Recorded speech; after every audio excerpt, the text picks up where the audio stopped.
Chapter 575. Ning Shuamore was only 13 years old.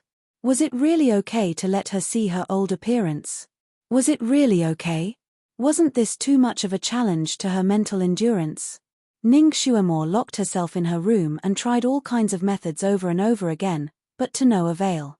She even took the medicine to restore her voice, but her voice was still very old and broken. Even if a person like Han Shanyu were to stay in an inn, he would stay in the best and most luxurious one.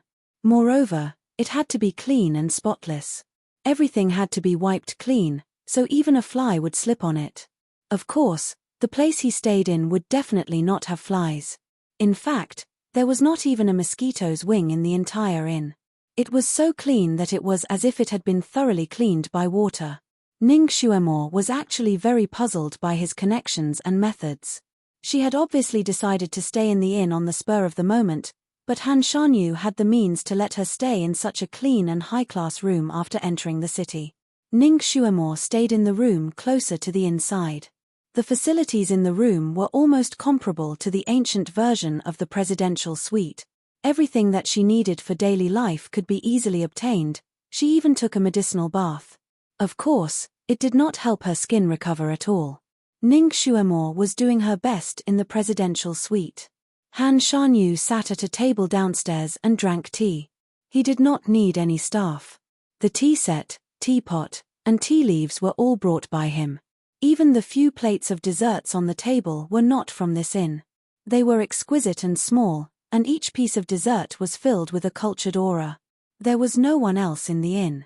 It was obvious that he had booked the whole place. The shopkeeper and staff were all in a safe corner, pretending to be invisible. They did not dare to make a sound. Of course, they were happy to be free. The money that Mr. Han gave them was enough to cover half a month of their inn's income, and he only booked it for a day. Tomorrow, they would be able to operate as usual. Why not? Money could make the devil turn millstones. Moreover, the one who paid was this Mr. Han, the new heavenly master of Chong Kong country. Even if he did not pay, just the fact that he could stay here for a day was enough for them to show off. In the future, their inn's reputation would be even greater, and customers would come rolling in. Thus, these people treated Han Shanyu, the god of fortune, with an extraordinary amount of respect. They would do whatever he ordered them to do, and each of them carried out his orders more effectively than an imperial edict. Kirin was lying at Han Shanyu's feet, dozing off with his eyes closed. It originally wanted to follow Ning Shuamore upstairs, but Han Shanyu's gaze froze it back. But it didn't want to go anywhere else. He decided to just lie there and watch Han Shanyu brew tea. The aroma of the tea was rich and mellow, with the refreshing air of the mountain spring. Just smelling it was enough to make one feel intoxicated. Kirin had never smelled such good tea before, and it lay there looking at him eagerly, expecting him to give it a cup. However, Han Shanyu obviously had no intention of giving it any tea. He poured himself a cup of tea and drank it leisurely. Kirin did not get any response from Han Shanyu, so it finally got angry. It laid its head on its paws and closed its eyes to sleep. It had been busy for most of the night last night, so it was really sleepy now. After lying there for a while, it groggily wanted to go see Lord Ju. But before it could pull the Duke of Ju's little hand, it was kicked in the butt. This kick was not strong, but it was just enough to make its butt hurt and wake it up. Chapter 576. Kirin suddenly opened its eyes and stared at Han Shanyu, the culprit. What are you doing? Not giving it tea and not allowing it to sleep. This is too inhumane. Do you really think you are a cat? Sleeping like a cat? Han Shanyu looked at it coldly. Kirin looked at its sleeping posture. It really did look like a cat. It seemed that Han Shanyu was very dissatisfied with its cat appearance and often used words to provoke it. Kirin did not want to argue with him, so it changed its position and lay on its side on the floor like a sleeping tiger. But it did not expect that just as it was about to fall asleep, it was kicked in the butt again. Under Kirin's angry eyes, Han Shanyu said lightly, "Are you the king of beasts, the Kirin? Or the tiger, the king of beasts? Don't you feel embarrassed sleeping like this?" Kirin held back for a moment. It actually wanted to bite this troublesome Master Han, but it was not his opponent. Lying on its stomach was not okay, lying on its side was not okay, so it might as well lie on its back. Isn't this how humans sleep? So Kirene simply turned its body over and slept with its limbs facing the sky. This position was not very comfortable for it. It took a long time for it to get used to it. Before it could fall asleep, Han Shanyu kicked it again. Are you sleeping like a corpse? The little Cheline was simply furious. How did he dislike its sleeping posture? He was obviously looking for trouble. It stared at him angrily. What do you want? I can't do this, I can't do that. How do you want me to sleep? Han Shanyu raised his hand and drank a mouthful of tea. You dare to talk to me? This sentence was obviously threatening and even had a hint of coldness. Kirene felt a chill in its heart. It seemed that it could not afford to offend this person.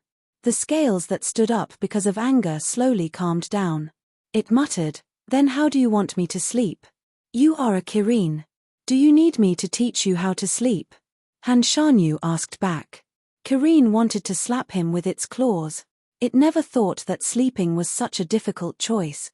It could not sleep standing up like a crane, right? It could not sleep standing up. He was clearly looking for trouble. Kirene tilted his head and looked at him.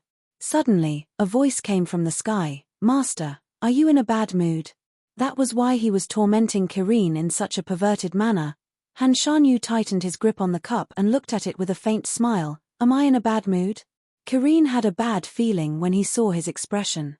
He immediately took a step back and said, Hey, maybe I was wrong. Don't take it to heart. Han Shanyu swirled the teacup in his hand and leisurely blew away the foam in the tea. I am indeed not in a good mood. Do you want to please me? How could a pervert like you be so easy to please? Kirene cursed in its heart. It cautiously took a step back. It's not easy to please a master. Little Apple doesn't have that ability. No, you have the ability. Han Shanyue's expression became even more gentle. He could even be said to be amiable. Why don't you roll a few times to make up for it? Kirene. It's not a dog. It had to roll to please its master. Not to mention that he was not its master. Just as it was trying to find another excuse, a faint noise came from outside. It seemed that there was a dispute outside. Kirene finally seized the opportunity and jumped up. Chapter 577. Someone is causing trouble outside. I'll go out and take a look. Kirene ran out like a wisp of smoke. Han Shanyu did not move. He did not need to go out and take a look to know what was going on outside. It was nothing more than another rich and overbearing person who wanted to book the entire inn. There was indeed another rich and overbearing person outside, and this rich and overbearing person was a young lady. When Kirene arrived at the entrance of the inn, the first thing she saw was a super flashy carriage. The entire carriage was carved out of an extremely expensive red sandalwood. There were countless runes engraved on it, and each rune was decorated with a luminous pearl. These luminous pearls were full and lustrous. Even though it was under the sun, they still shone with a flowing luster. These luminous pearls formed a pattern of stars surrounding the moon. It was as bright as the sea of stars. The window of the carriage was hung with the legendary sharkman's silk that only sharkmen could weave. It was clearly white, but when the wind blew, it looked like flowing sea waves, with unpredictable colors. In front of the carriage, there were 16 bodyguards riding on horses. They were as handsome as jade trees, and their horses were like dragons. Every one of them was smart and valiant. It was obvious that these people were well trained. The 16 of them fanned out, with a distance of 1 meter between them, not 1 meter more, not 1 meter less. They were even more orderly than soldiers during a military parade. They did not speak, nor did they move. They were as silent as a group of statues. However, the aura he exuded was enough to intimidate anyone who saw him. Smart people wouldn't dare to provoke him. The surrounding onlookers automatically retreated dozens of meters away, not daring to get close. The one who stood at the door and negotiated with the waiter was a maid dressed in green. Although she was dressed as a maid, her clothes and aura were incomparable to ordinary maids. Every move of hers was clean and crisp. The waiter understood that this group of people was not to be trifled with. But the people in the inn were even more difficult to deal with. The waiter knew this better than anyone else. So he looked as if he had just swallowed 8 bitter gourds. He earnestly explained to the maid, "I'm sorry, miss. The inn has been booked. Please go to another inn." The maid in green smiled coldly. "How much did he use?" "We will pay double." The waiter shook his head. "Miss, I'm sorry. Even if you pay 3 times the price, it won't work. Please go to another house. You really don't know what's good for you. You can't make the decision on this matter. Call your shopkeeper out." The servant girl in green clothes didn't want to be long-winded with the waiter. The waiter also felt that he really couldn't handle it. One of them quickly ran inside and asked the shopkeeper to come out. The shopkeeper's expression changed when he saw the carriage. He paused, flicked his sleeves, and bowed to the carriage. "I didn't know it was the 8th Commandery Princess. Please forgive me for not welcoming you." He bowed deeply, and only one word came out from the carriage: "You're excused."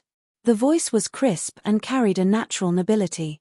The servant girl in green immediately said, "Innkeeper, since you know that it's our princess, then can we take over your inn? We can give you 3 times the price." The shopkeeper's heart was incomparably bitter. In this small city, there weren't many high officials and nobles, and there weren't many who came to stay in the inn. His guest room was usually half full. Now, the god of fortune had finally arrived. Chapter 578. Now that the inn finally had the god of wealth, there were 2 of them. Neither of them could tolerate the other. It would have been better if they had split the trip into 2 days. Now, he had to give up on one of them. If it was not Han Shanyu who was in the inn, he might be tempted by the one who offered him 3 times the price. But it was Han Shanyu. Even if the one who came later offered him 10 times or 100 times the price, he would not agree, let alone 3 times the price. So, he rejected the offer in a euphemistic way. Because Han Shanyu didn't ask him to identify himself, the innkeeper didn't dare to say who was in the inn. He could only bow and beg them to go to another inn. He could help them find the next one and guarantee that everything would be fine and so on. He was polite and euphemistic, but the maid in green did not buy it. She said coldly, "Our 8th Commandery Princess wants to stay in the best inn. She doesn't want anything less than that. You ask the guest to come out. I will negotiate with him. We will pay him 10 times the price. I promise he will move." The innkeeper did not move. He just bowed to the carriage and said, Sorry. Please don't make things difficult for me." Obviously, he did not dare to go into the inn and ask the guest to come out. Although he did not mention Han Shanyue's name, his actions showed that the guest in the inn had a powerful background. He was even more powerful than the 8th Commandery Princess. The maid in green wanted to say something more, but the door of the carriage suddenly opened. Everyone saw a girl come out of the carriage. The girl looked delicate and pretty. She was wearing a black dress with flowers on it. The dress spun and spread out as she jumped down, like a flower flying in the wind. When the crowd saw the girl, they all had the same thought. So this was the famous 8th Commandery Princess. They did not expect her to be so beautiful. They widened their eyes and wanted to take a closer look. Unexpectedly, the girl threw out a roll of light muslin. The light muslin landed on the ground and spread out like a carpet to the entrance of the inn. After doing all this, the girl bowed to the people in the carriage and said, "Princess, you can get off now." Everyone was speechless. Their eyes were wide open. The girl who came out was not the 8th Commandery Princess, but one of her maidservant. This display of extravagance wasn't just an ordinary level of grandeur. Even Kirin, who was hiding behind the door to watch the show, widened his eyes and felt his blood boil. Ha, someone came to challenge that pervert Han Shanyu. It didn't want to miss out on the fun. It wanted to see who the 8th Commandery Princess was. She was so cool. After the maid finished speaking, she lowered her body. A figure flashed in the carriage and a purple-clothed girl appeared. Purple was a light gauze purple, like smoke or fog. No one could tell what material her clothes were made of, but everyone could tell that the origin of this material was not simple. Perhaps every inch of it was made of gold. This young girl's face was also covered with a light purple veil, revealing only her eyes. The crowd couldn't see the girl's appearance clearly, but from her ink-like black hair, her extremely graceful figure, and her aura, they knew that this girl was extraordinary. The girl who got off the car first had already stunned everyone, but the girl who came out later made everyone hold their breaths. The 8th Commandery Princess. This was the 8th Commandery Princess Ming Wan, who was born in the Bright King's mansion and was the younger sister of the current Bright King.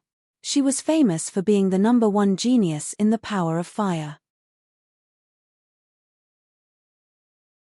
She looked at Han Shanyu with a complicated expression. She finally understood why the innkeeper did not agree to drive away the guests. No one in the world would dare to chase away this guest, so it is Heavenly Master Han. Ming Wan did not know and has offended you. Princess Ming Wan bowed. Although she was impetuous, she was not a reckless person. She knew clearly who she could offend and who she couldn't. Han Shanyu didn't look at her. He just raised his hand and took a sip of tea. He didn't seem to care about her. He was used to being indifferent. There were not many people or things in the world that could attract his attention, so he wouldn't care. Chapter 580. The 8th Commandery Princess was not annoyed. She gave the maid beside her a look. The maid was clever. She immediately took out an exquisite box and opened it. The box was covered with brocade. On the brocade, there was a red Ganoderma lucidum. Sir, this is a 1,000-year-old Ganoderma lucidum. Please accept it. The onlookers all secretly sucked in a breath of cold air. A 1,000-year-old Ganoderma lucidum. It was a precious herb in this world. It had powerful functions and was the dream of many practitioners. It was so rare that even the imperial palace might not have many of them. Moreover, this one looked like a top-quality herb. Even if one had the money, they would not be able to buy it. Now, the 8th Commandery Princess gave away such a precious Ganoderma lucidum without even blinking her eyes. She was indeed a member of the Bright King family. She was extraordinarily rich. Han Shanyu finally looked at her and said calmly, "Do you want to exchange it with me?" The 8th Commandery Princess smiled and said, "No, this is a gift for you. I apologize for my rudeness just now." "Huh?" Han Shanyu replied lightly. He did not intend to take the box and said, "You don't want anything from me?" Ming Wan's eyes flashed and she bowed again. "I only admire you. I don't want anything from you. Of course, if you are willing, can you give me a place to stay in this inn? I promise that I only need a few rooms and I will not disturb you. If you agree to my request, I will also give you a 1,000-year-old Chinese knotweed." The others were stunned. This Infanta Ming Wan had really spent a lot of money just to stay in this inn.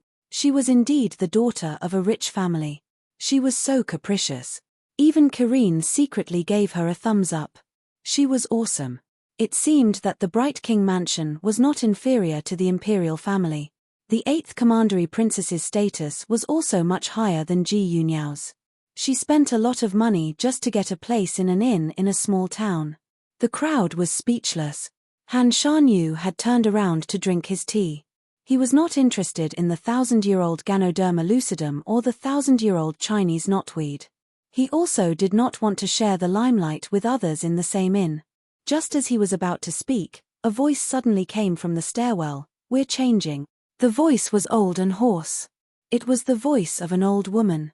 Everyone raised their heads in surprise and saw an old granny over 70 years old standing on the stairs. Her hair was white and she wore a green silk dress. Her hair was combed into an old person's bun. Although her old face was full of wrinkles, one could faintly see that she was extremely beautiful when she was young. Even now, as she stood there, she was clearly no longer youthful, but she still had a kind of majesty, a majesty that no one could underestimate. Even if she was an old lady, she was still a graceful and elegant old lady. Other than the shopkeeper and the shop assistant, everyone who came in widened their eyes in disbelief. Wasn't this inn reserved by Heavenly Master Han Shan and Yu Han? Where did this old lady come from? Everyone knew that Master Han Yu Han had a serious obsession with cleanliness.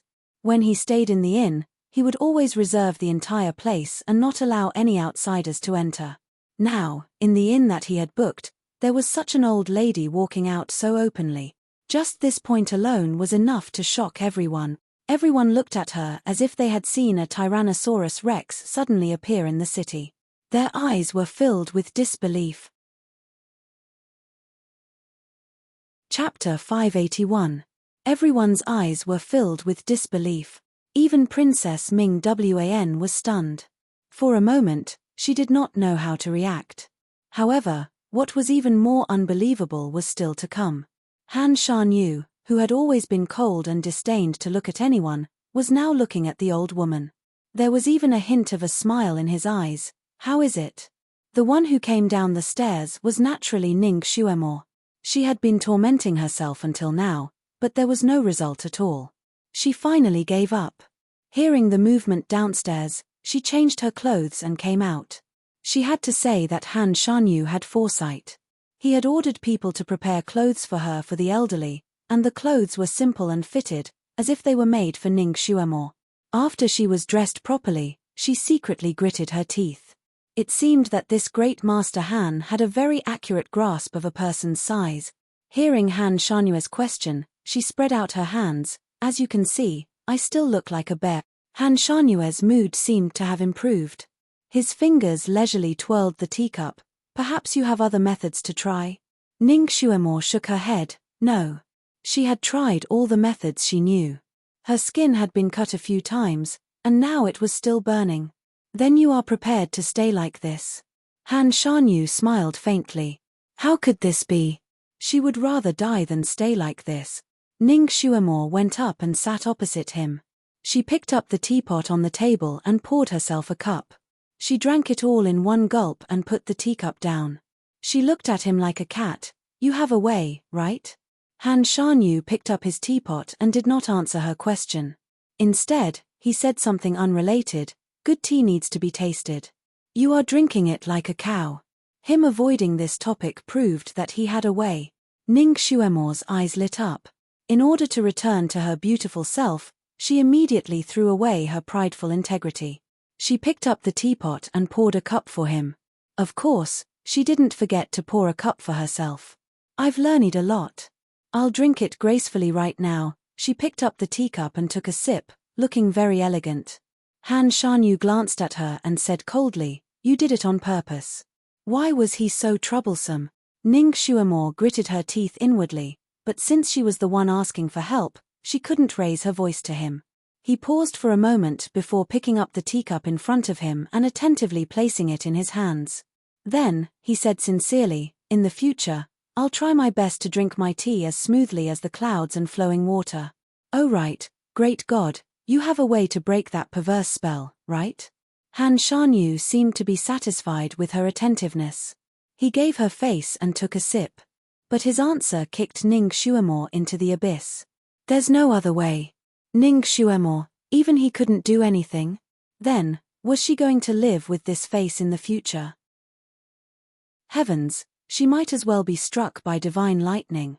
She felt uneasy and her hand trembled. Some of the tea spilled out and wet her hand. The tea ran down the back of her hand.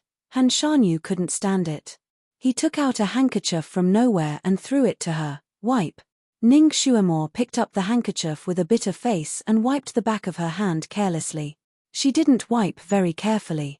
After wiping, she put the handkerchief on the table. She raised her head and was about to say something when a hand reached over and grabbed her wrist. Her hand that was splashed with tea was pulled over. Chapter 582. Han Shanyu looked at Ning Xuemo's hand, which was obviously stained with tea. He frowned unhappily. You can't even wipe this clean? Then, he took out a handkerchief and wiped her hand carefully. He didn't even let go of the cleavage in her wrinkles. He was a clean freak, so he wiped Ning Xuemo's hand until it was much cleaner than if it had been washed with soap. He even wiped the age spots on the back of her hand until they turned red. He only let go of her when he was sure that her hand was clean. Then, he slowly added, I can't cure it, but it doesn't mean that I don't know who can cure it. This bastard was simply taking a breather. Ning Xuemo's heart, which had sunk to the bottom of the abyss, was pulled out again. She decisively hugged one of his arms. Guru, then take me to find this person. Han Shanyu retracted his arm in disgust. Don't touch me. Her face was full of wrinkles and acting cute to him made his hair stand on end. However, his mood was inexplicably better. Ning Xuemore was irritated by his disgusted expression. You don't want me to touch you because you think I'm ugly, right? If you don't take me to find him, I'll just disgust you. She rushed forward and held his hand again. She sincerely discussed with him, Guru, you are my future husband. If I keep looking like this, I'll embarrass you, right? So, you have to find a way to cure me as soon as possible. Bang! The sound of something falling to the ground was heard. Ning Xuemore looked back and saw that everyone was collectively petrified. Even the 8th Commandery Princess, who was smooth and slick in dealing with people, looked as if she had been struck by lightning. Her maid was so shocked that she dropped the box in her hand. The lid of the box was opened, revealing the 1,000-year-old Chinese knotweed inside. Ning Xuemore finally realized that there were so many people watching. She calmly went forward and picked up the Chinese knotweed. Although the box fell to the ground, the Chinese knotweed was still intact. Not a single strand of hair was missing. The other maid was still holding the box with the 1,000-year-old blood Ganoderma lucidum. Ning Xuemore took it and looked at it. She was sure that it was genuine. She immediately smiled and patted the 8th Commandery Princess's shoulder. Your suggestion just now was very good. I agree on his behalf. The 8th Commandery Princess finally came to her senses. She looked at Ning Xuemore with a complicated expression and said, Senior. Her mind was in a state of dizziness as if she had been struck by lightning. In her mind, she was still desperately thinking, Heavens, this old lady is actually the godlike Honorable Master Han's wife. This old lady was actually Master Han's wife. It was too horrifying. It was too shocking. She definitely wouldn't believe it if someone else said that. But now, she saw it with her own eyes. Moreover, this Master Han who was difficult to approach was very special to this old lady. He actually allowed her to get so close to him and even wiped her hands for her. Oh my God, oh my God, oh my God. What was wrong with the world? Her eyes lit up as if she had seen some gossip. After Ning Xuemore came to this world, she had been addressed by many different names. Little girl, stinky girl, little girl, and so on. It was the first time that someone had called her senior. It made her feel a sense of vicissitudes. She raised her hand to touch her wrinkled face and gently patted the 8th Commandery Princess's shoulder. She smiled kindly and said, Little girl, the condition you mentioned just now is fair, so we have a deal. We accept your 2 gifts. How many rooms can you live in?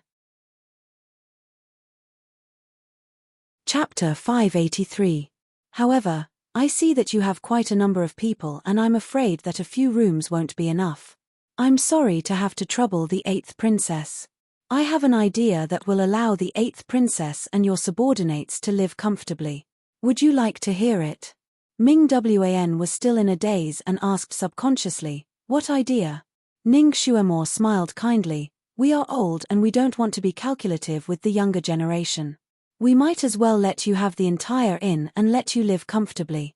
However, as compensation, you have to agree to a small condition. Ming Wan asked subconsciously, what condition? Why don't you give us your carriage as well? Mr. Han is currently lacking a means of transportation, so your carriage is barely passable. But with a small horse carriage, you can book the entire inn and let Mr. Han give up his seat for you. Isn't that a good deal? Since you don't deny it, does that mean you agree? This. Ming Wan was still in a daze and did not know what to say. Millimeter, you are indeed a smart and decisive girl. Then you agree. Ning Xuemore turned around and waved at Han Shanyu. Husband, she agreed. Let's just give the inn to this little girl and find another inn. It's the same. Han Shanyu was speechless. Ming Wan was speechless. 15 minutes later, Ning Xuemore was sitting comfortably in the magnificent horse carriage. Ming Wan's belongings had already been moved out of the carriage. However, the interior of the carriage was luxurious and comfortable. Ning Xuemore leaned against a brocade couch and felt very comfortable. Han Shanyu sat opposite her, half leaning against the side of the carriage and looked very relaxed. Of course, with his extreme misophobia, although the interior of the carriage was originally clean enough, He still used the cleaning spell to erase all the auras belonging to Princess Ming-Wen and the others. Now, the air in the carriage was as fresh as the wilderness after the rain. Just a breath was refreshing. Here, it had to be said that Princess Ming-Wen was very understanding and smooth in dealing with people. After she gave her priceless carriage to the Ningxuemo couple in her half-petrified state, although she regretted it so much that she wanted to bleed, she didn't show it on her face. She might as well help them all the way to the end and even gave them a stable boy with excellent driving skills. Now, the carriage was moving on the wide street. The sound of the carriage was crisp and clear, tinkling as it moved forward. Karine did not dare to transform into a cat in front of Han Shanyu. In order to stay in the carriage, it shrunk its body to the size of a small poodle. It curled up on a brocade stool and finally had a good night's sleep. With its master here, it believed that Han Shanyu would not kick it because of its improper sleeping posture. Ningxuemo was in a good mood because she was out of danger and there was hope for her appearance to recover. Last night, she was carried here and there by Shui Yilan. Although she was tired, Shui Yilan was even more tired than her. After all, she was the one who was carried. Later on, Shui Yilan was afraid that she would play tricks again, so he simply knocked her out. She actually slept through the night. When she was driving the carriage, she was only a little nervous, but she was not tired. Also, because she had taken a good bath, she was now very energetic. Sitting in the carriage, Ningxuemo looked at the green mountains and trees on both sides of the road and felt very comfortable. Chapter 584. Sitting in the carriage and looking at the green trees on both sides, she felt more comfortable and could not help but sing, "You are my little apple, little apple." While singing, she patted Karine's back. Although her voice was not pleasant to hear, it was not out of tune. When she sang properly, it was still worth listening to. Karine listened for a moment and was moved to tears. It hugged her hand with its little paws. "Master, you even composed a song for me." That was not the case. Ningxuemo smiled and did not say anything. She did not want to hurt Karine's weak little heart. She just patted its back. She looked at Han Shanyu. He was leaning against the seat with his eyes closed. She did not know if he was resting or meditating. There was only her singing and Karine's occasional snoring in the carriage. The sun shone through the gauze and jumped on Karine's back. It gave people a feeling of peace and warmth. Ningxuemo suddenly felt that this kind of life was not bad. The world was peaceful and she did not need to live in fear. With this great God here, her heart could finally be at peace. She did not need to be nervous all the time, she just did not know how long this relationship could last. 3 months. 2 months. 3 years. 2 years. Or maybe a lifetime. She was shocked by her last thought. How could she have this kind of thought? He only used her as a shield and she only thought of him as her temporary support. It was just a relationship of mutual benefit. How could it last a lifetime? She had experienced too many things recently, so her brain was a bit off and she was thinking about these things. "Senior, where are you going?" the stable boy outside asked. The carriage had already left the city and there was a fork in the road. The stable boy did not know their destination, so he asked. Ningxuemo looked at Han Shanyu's face. "Great God, where are we going?" Han Shanyu did not open his eyes. "Anywhere. Big brother, don't be so casual. Don't you want to take me to a master to undo this disguise?" Ningxuemo inwardly sucked in a breath of air. She continued to smile at him. "Where does the great master of disguise live?" Han Shanyu still did not open his eyes. "When did I agree to take you to him?" Ningxuemo was speechless. She paused for a moment before moving closer to him. Her sudden approach finally made Han Shanyu open his eyes. Her old face enlarged in front of him. He quietly moved back. "Why did you suddenly come closer?" Ningxuemo sincerely looked at him. "Great God, in the future, we might be able to interact with each other for a long time. If I keep showing my old face in front of you, you won't feel comfortable, right? Even if I become your shield, I won't be able to intimidate you. Why don't you find a way to restore my appearance? Not only will you be pleasing to the eyes, you'll also have a lot of face when you go out, right? No matter how good your face is, it's just a face's face." Why do you care so much about your appearance? Han Shanyu pushed her old face away, twirling a white jade flute in his hand, his posture leisurely and languid. He looked at her again. If this girl became like this, there might be fewer peach blossoms flying around and she could concentrate on practicing. Or maybe he would not take her to find that person. He began to seriously consider this possibility.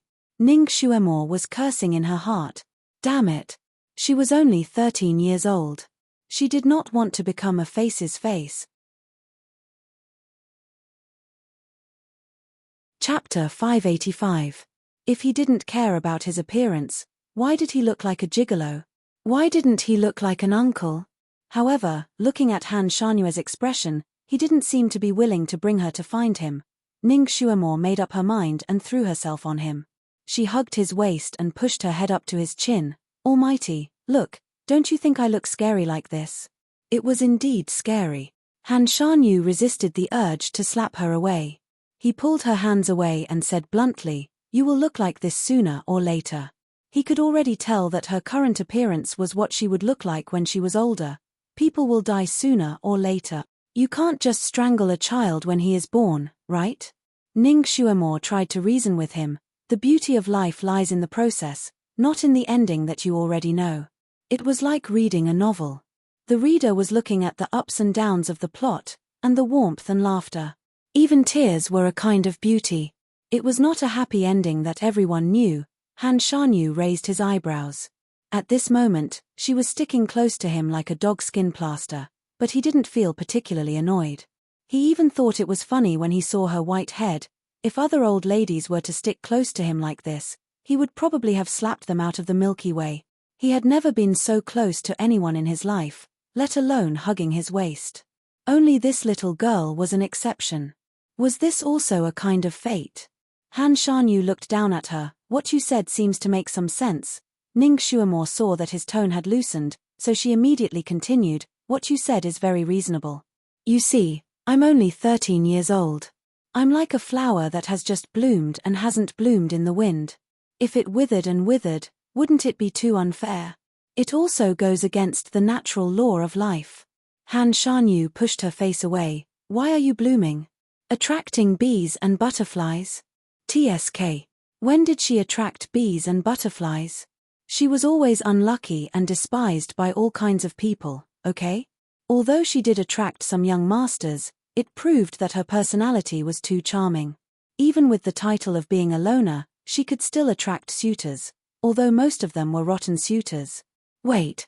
He didn't want to restore her appearance because he was afraid that she would attract bees and butterflies? Was he jealous? No, he wouldn't.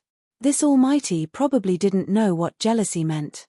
A person like him wouldn't be jealous of anyone. It should be his possessiveness, right? After all, she had the title of his concubine. If there were too many men around her, he would feel like he had a green hat hanging above his head. She raised her hand. "Great God, I swear, during the time I'm your shield concubine, I won't take the initiative to meet with other men." Of course, if those men came to find her, it wouldn't count as her breaking the oath. In order to restore her original appearance, she was going all out. Han Shanyu's her. "Hayes my TSSSTTSS green hat." Han Shanyu simply crossed his arms and looked at her without saying a word. "Ars say TTS agree TTTS TTSST have TTS have his." Then Shanyu finally opened his mouth. "Did I say I wouldn't take you to see a doctor?" He looked out the window and said again, "Aren't we on the road to Carefree Island?"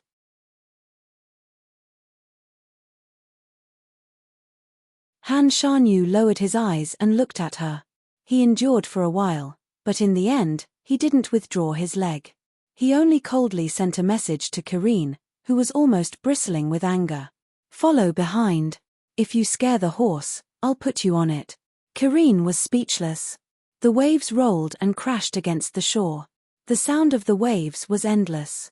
Ning Xuemore was woken up by the sound of the waves. When she opened her eyes, she found herself in an awkward situation. Han Shanyu was sitting beside her, and she was hugging his leg like a koala bear. Hey, when did she sleep so freely? Ning Xuemore's face was hot. Chapter 587. Ning Xuemore blushed and loosened her grip. She rolled to the side and yawned as if she had just woken up. She sat up and asked, "Are we almost there?" Han Shanyu calmly retracted his leg. His leg was a bit stiff after being hugged by her for so long. He looked out the window and said, "Let's get off." The two of them got off and sent the carriage away. Naturally, the stable boy drove the carriage back to the inn. Ning Xuemore stood on the shore and looked at the sea and sky. Seagulls flew up and down on the sea, but she couldn't even see the shadow of an island.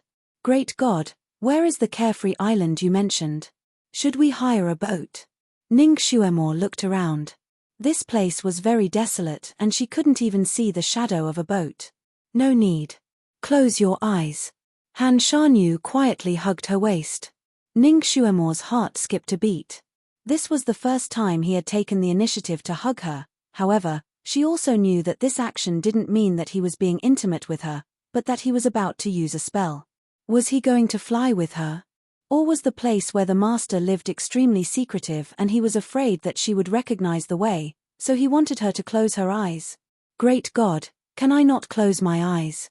Ning Xuemore actually wanted to see the scenery along the way.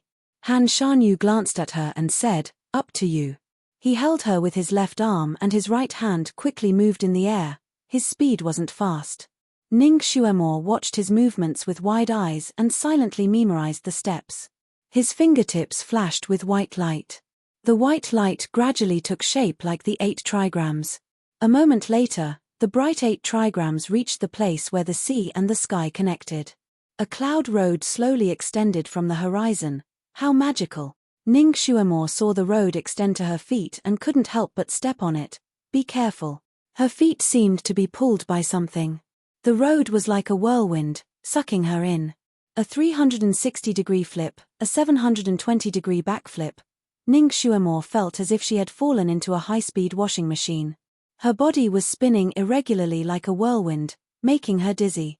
Not to mention seeing the scenery along the way, it was difficult for her to even open her eyes. She didn't expect that such a beautiful cloud path would be so fierce after stepping on it.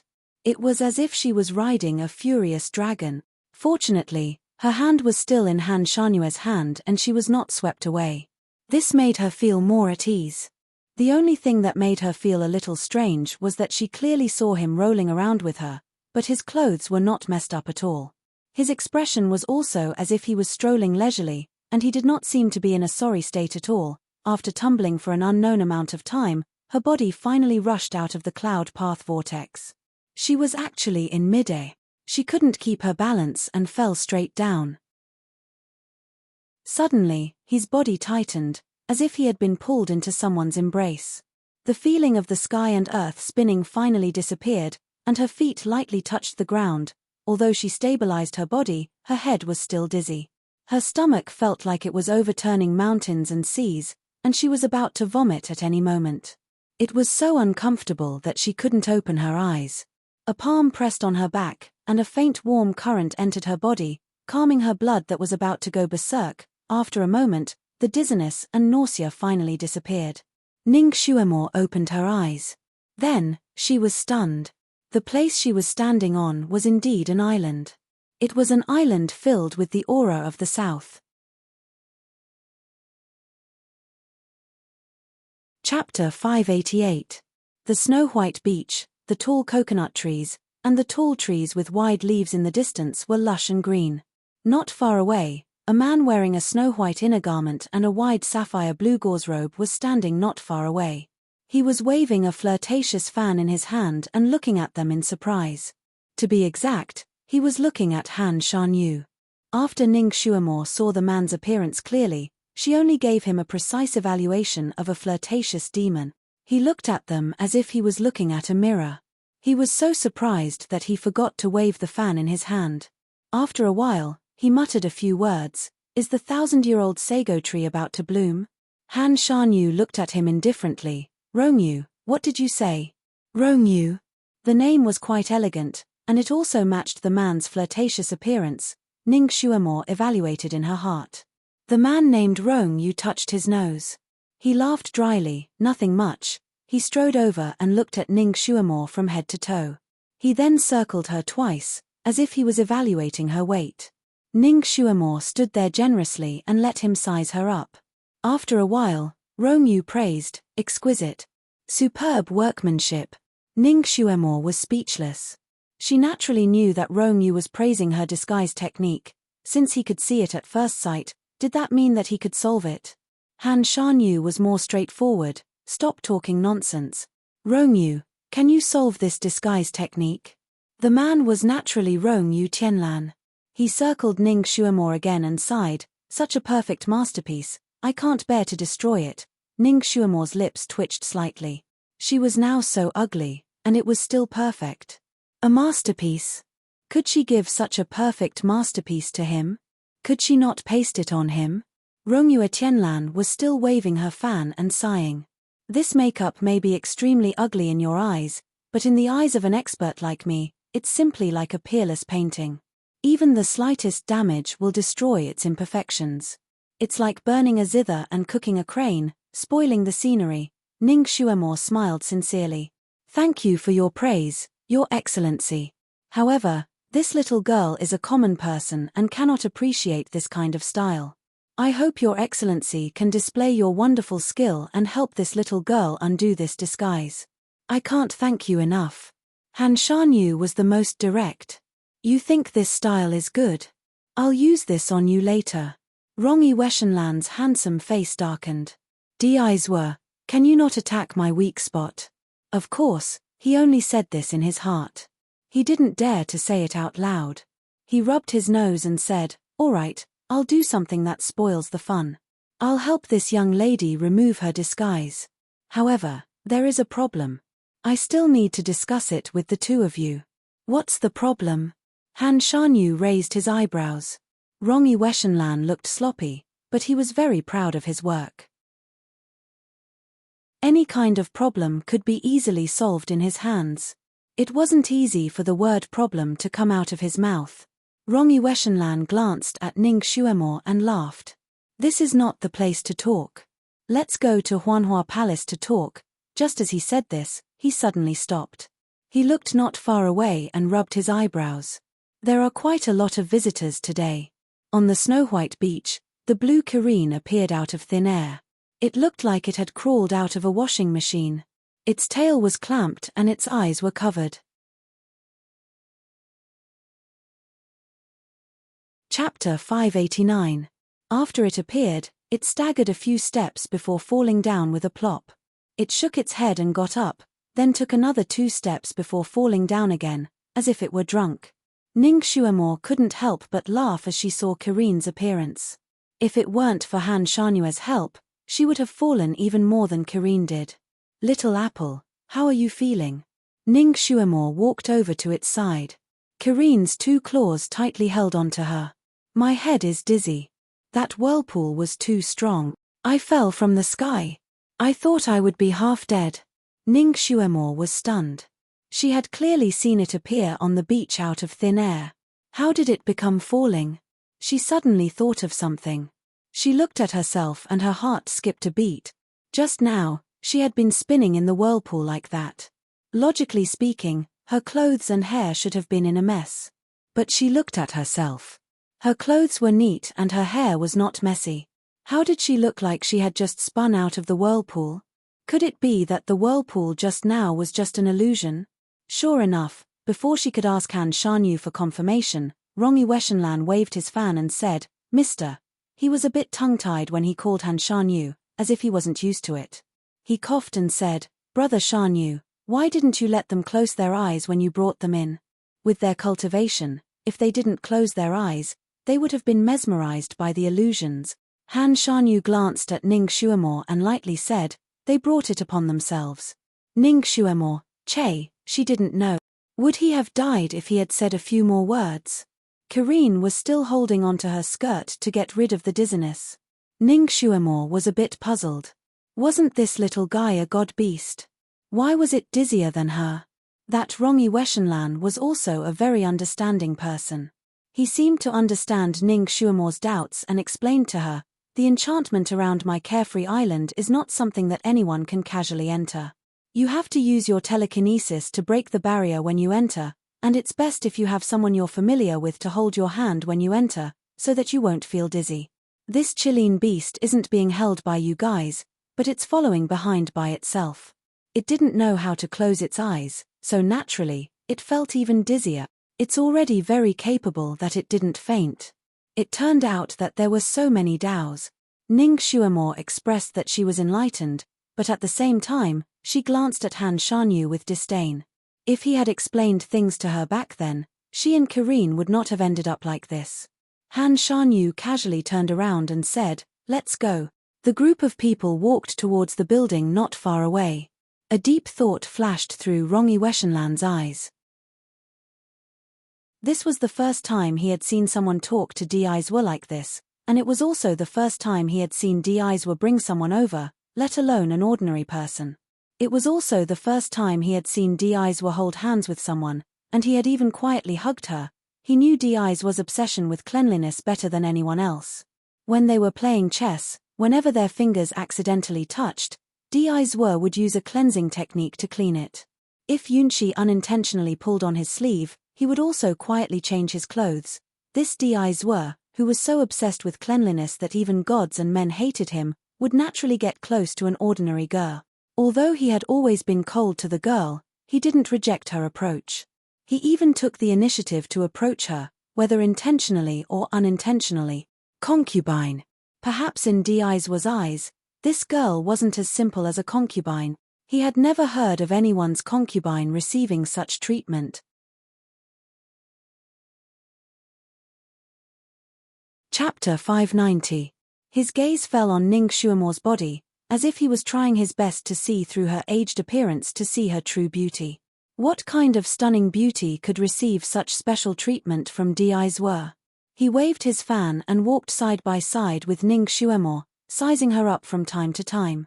His charming peach blossom eyes occasionally flashed with a sharp light. It was as if there was an X-ray hidden in them that could see through a person's entire body. Usually, people who were stared at by him would feel somewhat uncomfortable, and some would even feel so uneasy that they wouldn't know where to put their hands and feet. Even Yunshi would blush unnaturally when he stared at her like this, and she would punch him with her small fist. However, Ning Xuemore wasn't like that. She walked confidently with a calm expression, and she even smiled at him. Although her aged face didn't have any beauty when she smiled, he could read two words from that smile: natural charm. This girl wasn't simple. Perhaps she had really met her match, and a strong one at that. He had an impulse to light a candle for his good friend. He was sizing up Ning Xuemore, and Ning Xuemore was naturally sizing him up in her heart. His gaze had a penetrating quality, and once it focused on someone, that person would feel very uncomfortable. Naturally, Ning Xuemore also felt his gaze. However, ever since she was young, she had experienced too many different kinds of gazes. Moreover, she was once an outstanding Secret Service agent and had received training in this field. Under any kind of probing gaze, she would not reveal her emotions. Even hypnotism was unable to hypnotize her. She was naturally immune to Rong Yu Tianlan's gaze. Even if he had the Sharingan from Naruto, she wouldn't lose her composure, let alone the legendary electric eye. This man's appearance was naturally outstanding. Compared to Han Shanyu and Xue Yilan, these two extremely beautiful men, he wasn't inferior at all. Han Shanyue's beauty was like the snow at the top of the clouds, cold and powerful, like a high and mighty god that could only be admired from afar, could only be worshipped, untainted by the world of mortals. Xue Yilan was as beautiful as a jade tree. The first impression he gave others was that he was gentle and elegant, like a modest gentleman. However, deep in his bones, he was sinister and vicious. His temperament was even more volatile.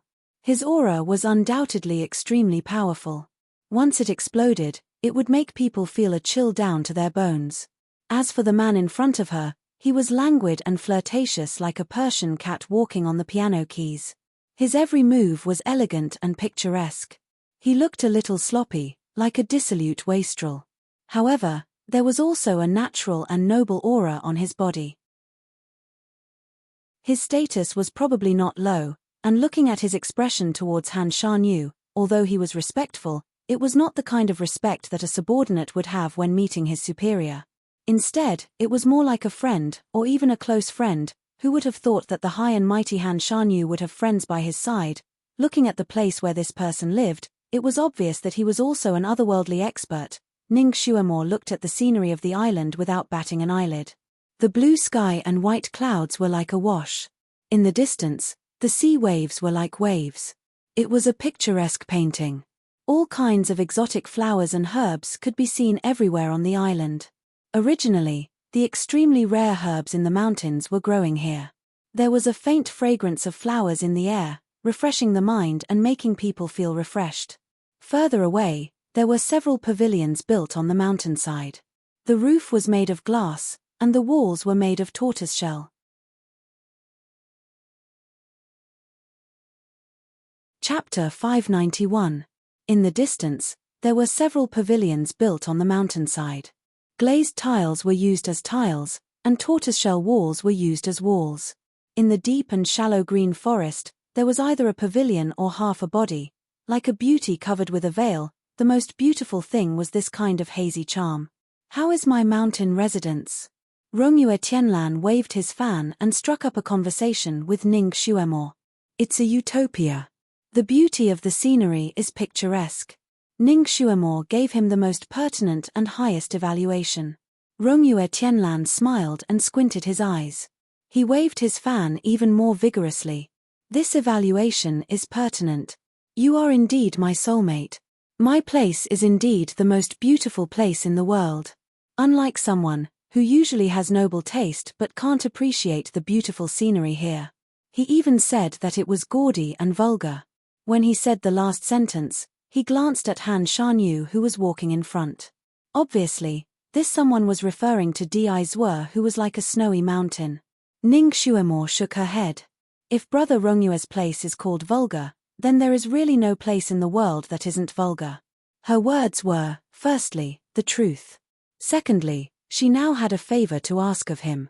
It was not wrong to flatter him. Rongyue Tianlan obviously enjoyed her praise. He chatted with Ning Xuemore for a while, intentionally or unintentionally trying to dig out some information from her mouth. However, Ning Xuemore was also a cunning person. Her words were watertight. Rongyue Tianlan didn't dig out any gossip. Ning Xuemore was usually very talkative, and Rongyue Tianlan wasn't a taciturn person. The two of them chatted and laughed at the back and gradually became familiar with each other. In the end, Ning Xuemore started to call Rongyue Brother Rongyue. Rongyue Tianlan already knew Ning Xuemore's age from the conversation. He was very surprised that she was only 13 years old. Of course, he was not used to her calling him brother at first, but he enjoyed it very much. In this world, there were too few people who dared to call him brother. He felt that it was very rare. Amused, he suddenly felt that he was still a young and inexperienced youth. Han Shanyu, who had been leading the way, suddenly slowed down and glanced at Rongyue Tianlan. Rongyue, how old are you? Rongyue Tianlan. He rubbed his nose. Before he could say anything, Han Shanyu added, you are old enough to be her great-great-great-great-great-great-grandfather. Are you not embarrassed to let her call you brother? Di Zue, you are old enough to be her ancestor, so how can you have the nerve to make her your concubine? Rongyue Tianlan complained in his heart. Of course, he didn't dare to say it out loud. He coughed and said, I feel that I'm still a young man. Ning Xuemore also tried to smooth things over for him. No matter how old Brother Rongyue is, his appearance has always been that of an elegant young man. It's not inappropriate to call him Brother Rongyue. As the saying goes, a head full of white is as good as new. As long as you get along, there's no need to care about age. Isn't there also the phrase a friend regardless of age? This Rongyue Tianlan should be someone from the same generation as Han Shanyu. However, he had a free and easy personality. He made people feel that he was very easygoing and easy to make friends with. Han Shanyu. His face didn't look too good. He started to wonder if he looked too old. He seemed to be around 20 years old, so why did this girl ask him how old he was that day in the carriage? It was such a spoil sport. Time was like floating clouds to him, leaving no trace. Chapter 592. Initially, he had never considered how old he was. But ever since he met this girl, he suddenly became sensitive to the issue of age. He originally had a peerless appearance, and his facial features were perfect without a single flaw. It was just that his usual aura was too strong, and his temperament was too cold. Moreover, he was high and mighty, which made him seem big for no reason. This made it difficult for Ning Xuemore to treat him as someone of the same age as her. Han Shanyu glanced at Ning Xuemore and said faintly, "Sometimes, don't always be confused by other people's facade." As he spoke, he had already slowed down and walked side by side with Ning Xuemore. The mountain road was narrow. Han Shanyu and Ning Xuemore walked side by side, squeezing Rong Yueshenlan to the back. Of course, Kirin was even further behind. Rong Yueshenlan's eyes flashed with a meaningful look. He touched his nose and went to talk to Kirin. Kirin was an honest person. When he asked one question, this little guy would answer 8 questions. Rong Yueshenlan was happy that he had finally found a breakthrough in gossip. Han Shanyue's cold voice sounded, "Rong Yueshenlan, is this your way of being a master? Letting a guest lead the way for you?" Rong Yueshenlan was speechless. "Big brother, when did you treat yourself as a guest here? You're more like a master than me, okay? Now you're acting like a guest." Rong Yueshenlan sighed secretly. Today, he felt that he was being blamed for everything. It was not easy to be friends with Di Zue. He waved his fan and resigned himself to his fate as he led the way. Kirin was in a bad mood at the back. It had been completely ignored just now, and it had been walking at the back with grievances. It was not easy for someone to pay attention to it, but it did not expect that after a few words, it would be ordered to the front. It was left alone again. It was so miserable and lonely. Ning Xuemore still felt sorry for it. She quickly noticed that it was listless, so she took a step back and waited for Kirin to come up. "Little Apple, are you still not feeling well?" That dizziness had not completely passed.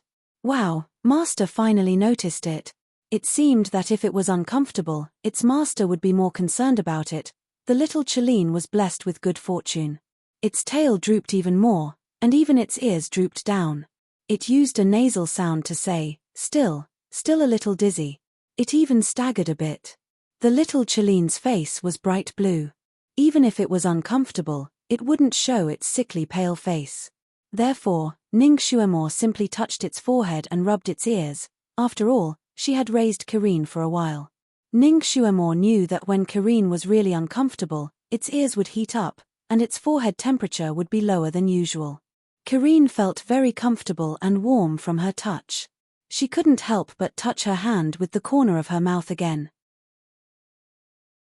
The man and the beast unconsciously fell behind. If Ning Xuemore returned to her original form, this scene would be extraordinarily heartwarming. Since Ning Xuemore reunited with Kirin, she had not really talked to it. At this time, she was chatting with it casually.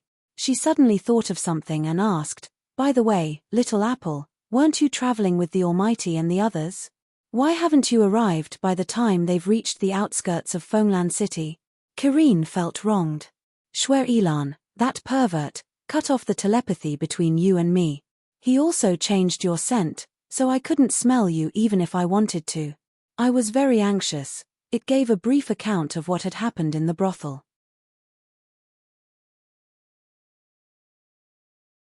Chapter 593. It briefly recounted what had happened in the brothel and continued, "After coming out of the brothel, I suddenly smelled your scent from somewhere else. I was overjoyed and wanted to chase after that scent, but Celestial Master Han said that it should be an illusion deliberately made by Shui Ilan and that the direction should be wrong. Fenglan City has 3 gates that lead to the outside. To be safe, the 3 of us each went in one direction. I didn't expect that bird to go in the right direction. But I'm not slow either. As soon as I received Celestial Master Han's signal, I immediately rushed over." As they spoke, the group finally entered Rongyue Tianlan's courtyard. They entered a vase-like door and went around a natural mountain rock. The scenery in the courtyard was unobstructed. Ning Xuemore's footsteps also slightly paused. Rongyue Tianlan's courtyard was elegant enough. On the left was a cluster of strange flowers, and on the right was a row of strange plants that looked like coral beans with red fruits. In the middle of the courtyard, there was a big tree. The big tree was about 70 to 80 feet tall, and its huge crown was like a canopy. It was unknown what kind of strange tree this tree was. The lines on the trunk were like twisting coiled dragons, and the dark brown bark was like dragon scales that cracked into pieces. The leaves of the big tree were heart-shaped, and the color was like a fire maple. It was bright red like a fire in full swing. When the breeze blew, a few leaves fell down and rolled in the wind. It was a beautiful sight. However, what made Ning Shuamore stop was not this. Instead, it was because she saw another person here, a person she did not expect to see. Yunshi. Yunshi was sitting under the tree. The grass under the tree was like a carpet, and there was a straw futon on the grass. She sat cross-legged on the futon with her eyes slightly closed, as if she was meditating. The fiery red leaves spiraled down and danced around her. A few fell on her lapel, sticking to her snow-white dress and her ink-black hair, making her look like a flower spirit, a fairy of the leaves. She was astonishingly beautiful. When Ning Shuamore saw this scene, she was also stunned. She couldn't help but hold her breath, afraid that if she breathed out too much, she would blow this beauty away. Han Shanyu also paused slightly and glanced at Rongyue Tianlan. Rongyue Weshanlan chuckled. It just so happens that Yunshi is also here. It's rare for the three of us to get together again. Let's have a toast. Yunshi, who was meditating, seemed to be alarmed by the crowd's voices. Her long eyelashes fluttered like butterfly wings before she finally opened her eyes. Seeing Han Shanyu and the others, her eyes lit up. She stood up and walked over quickly. I didn't expect to meet you here. Her watery eyes fell on Ning Shuamore again. She said in a gentle tone, Miss, you look much better. Ning Shuamore raised her hand to touch her wrinkled face. She really couldn't imagine how good her complexion could be. Miss Yunshi's complexion looks much better. Congratulations, congratulations. She smiled amiably as she said, Miss Yunshi's complexion looks much better. The two girls looked at each other and smiled. The atmosphere was harmonious. Yunshi's complexion was indeed much better. Now, her skin was as fair and translucent as if it was carved out of jade. Her cheeks were slightly flushed, and under her watery eyes, she was even more beautiful. She was much prettier than when Ning Shuamore had first met her. However, this coincidental encounter was too deliberate. She must have guessed that Han Shanyu would bring Ning Shuamore to find Rongyue Tianlan, so she came here in advance to wait.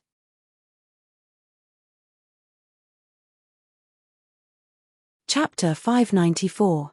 Furthermore, it was obvious that she had put in a lot of effort into her makeup. Whether it was her fluttering, immortal-like dress or the headdress on her head, everything was exquisite. There were also a few jade bells hanging from her waist. They jingled as she walked, making her look lively and playful in the midst of her elegance. Intentionally or unintentionally, she stood beside Han Shanyu and said with a smile, with your help, Yunshi's body has finally stabilized. However, her qi and blood are still occasionally unstable, so Yunshi came to ask Brother Tianlan for a few fruits to eat. I didn't expect to meet you again here. This is really fate. The three of us haven't met for more than 10 days. This time, the two of you have to play a few rounds. How about Yunshi make a crystal fruit as a prize? Rongyue Weshanlan clapped and laughed. That sounds good. Yunshi's crystal fruit is the best. Brother Shanyu, we're in for a treat this time. I want to win a few rounds. Ning Shuamore stood at the side and watched this scene lazily. The three of them were obviously good friends, and this was how friends met. It was just that she was excluded right now. The three of them stood not far away and formed a group. Ning Shuamore stood at the side and acted as a backdrop.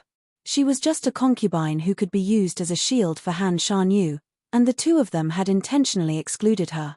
Rongyue Weshanlan should be happy for Yunshi to pursue Han Shanyu, right? He was happy to see it happen. Yunshi was his friend, so it was understandable that he was biased towards his friend. However, he didn't know that there was nothing between her and Han Shanyu. Sigh, it seemed that it wasn't easy to be a shield. If she offended these two gods again, her life in this world would be even more difficult. Damn it, she hadn't offended anyone since she came to this world, but she had attracted a lot of trouble that she couldn't get rid of. At this moment, Ning Xuemore felt a little sad. What are you waiting for? Come here. Ning Xuemore rarely felt sorry for herself. She was in a daze when she heard Han Shanue's voice. She looked up in surprise and saw Han Shanyu looking at her expressionlessly. Why would an outsider like her attend a gathering between the three of them? Ning Xuemore didn't react for a moment. She stared at him blankly. Han Shanyu was also looking at her with an unreadable gaze. Ning Xuemore suddenly came to a realization. That's right, I promised to be his shield. Isn't this the right time? She immediately strode over. Just as she reached Han Shanue's side, he held her hand. Han Shanue's voice was calm as he said, Tianlan, I'm here to seek medical treatment, not to catch up. Ning Xuemore also perked up and leaned her head on his shoulder, showing a very intimate look. Husband, your friend should be very reliable, right? Han Shanyu was satisfied with her taking the initiative to approach him. He glanced at Rongyue Tianlan, who seemed to have been struck by lightning, and said, he has always been reliable in this aspect. If he is not reliable this time, I have ways to make him unreliable for the rest of his life. This threat was unique. Rongyue Tianlan's heart trembled. She touched her nose and smiled. Don't worry, don't worry. I can naturally return you to your youthful beauty and restore you to your original state. This sentence undoubtedly gave Ning Xuemore a reassurance. She smiled again. Thank you, brother Rongyue. Rongyue Tianlan said, no need, no need.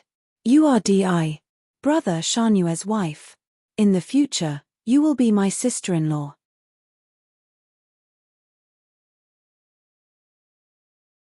Chapter 595. When he saw Yunqi's pale face, he shut his mouth and laughed. Then, he tapped his forehead with his fan. This sandwich biscuit was really hard to make. Love affairs were not something an outsider like him could interfere with, nor could he force it. It was better for him not to interfere. Therefore, Rongyue Tianlan took a step back and turned a blind eye to Yunqi's pleading gaze. The hall was filled with dazzling jewels, from the moon pearls on the ceiling to the small ornament on the table in the middle of the hall. Everything was exquisite and perfect. The layout of the entire house was gorgeous with a hint of quaint elegance. It was the style that Ning Xuemore liked. Ning Xuemore casually browsed around the hall while Yunqi sat quietly and drank tea.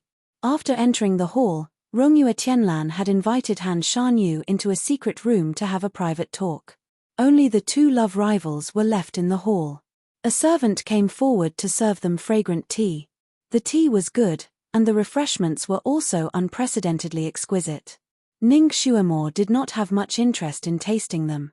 Rongyue Tianlan's expression had been solemn just now, as if there was something that made things difficult for him. Therefore, he had called Han Shanyu in to discuss it. It was obvious that this matter had something to do with her disguise.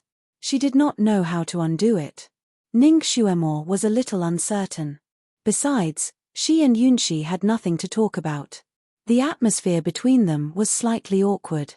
Therefore, she simply stood up and browsed around the hall. When she turned her head, she saw an exquisite chessboard by the window. There were black and white pieces crisscrossing on it. She was quite proficient in chess, so she walked over to take a look at the game. Just as she was analyzing the black and white pieces, a voice came from behind her. Miss Ning, you also know how to play chess. Why don't we play a game? Ning Xuemore was a little bored, so she did not stand on ceremony. Sure. Then, she sat down. Yunqi smiled slightly and sat on the other side. She looked at the game and then at Ning Xuemore. Tianlan and I played this game just now. He played the white piece and I played the black piece. Now that you're sitting on the white piece, do you want to replace him? Ning Xuemore's lips curled up, and she smiled back at her. That's good, but this way I will have a big advantage. The white pieces had the upper hand in the current chess game, but the black pieces had yet to show any signs of weakness. People who didn't know much about chess wouldn't be able to tell.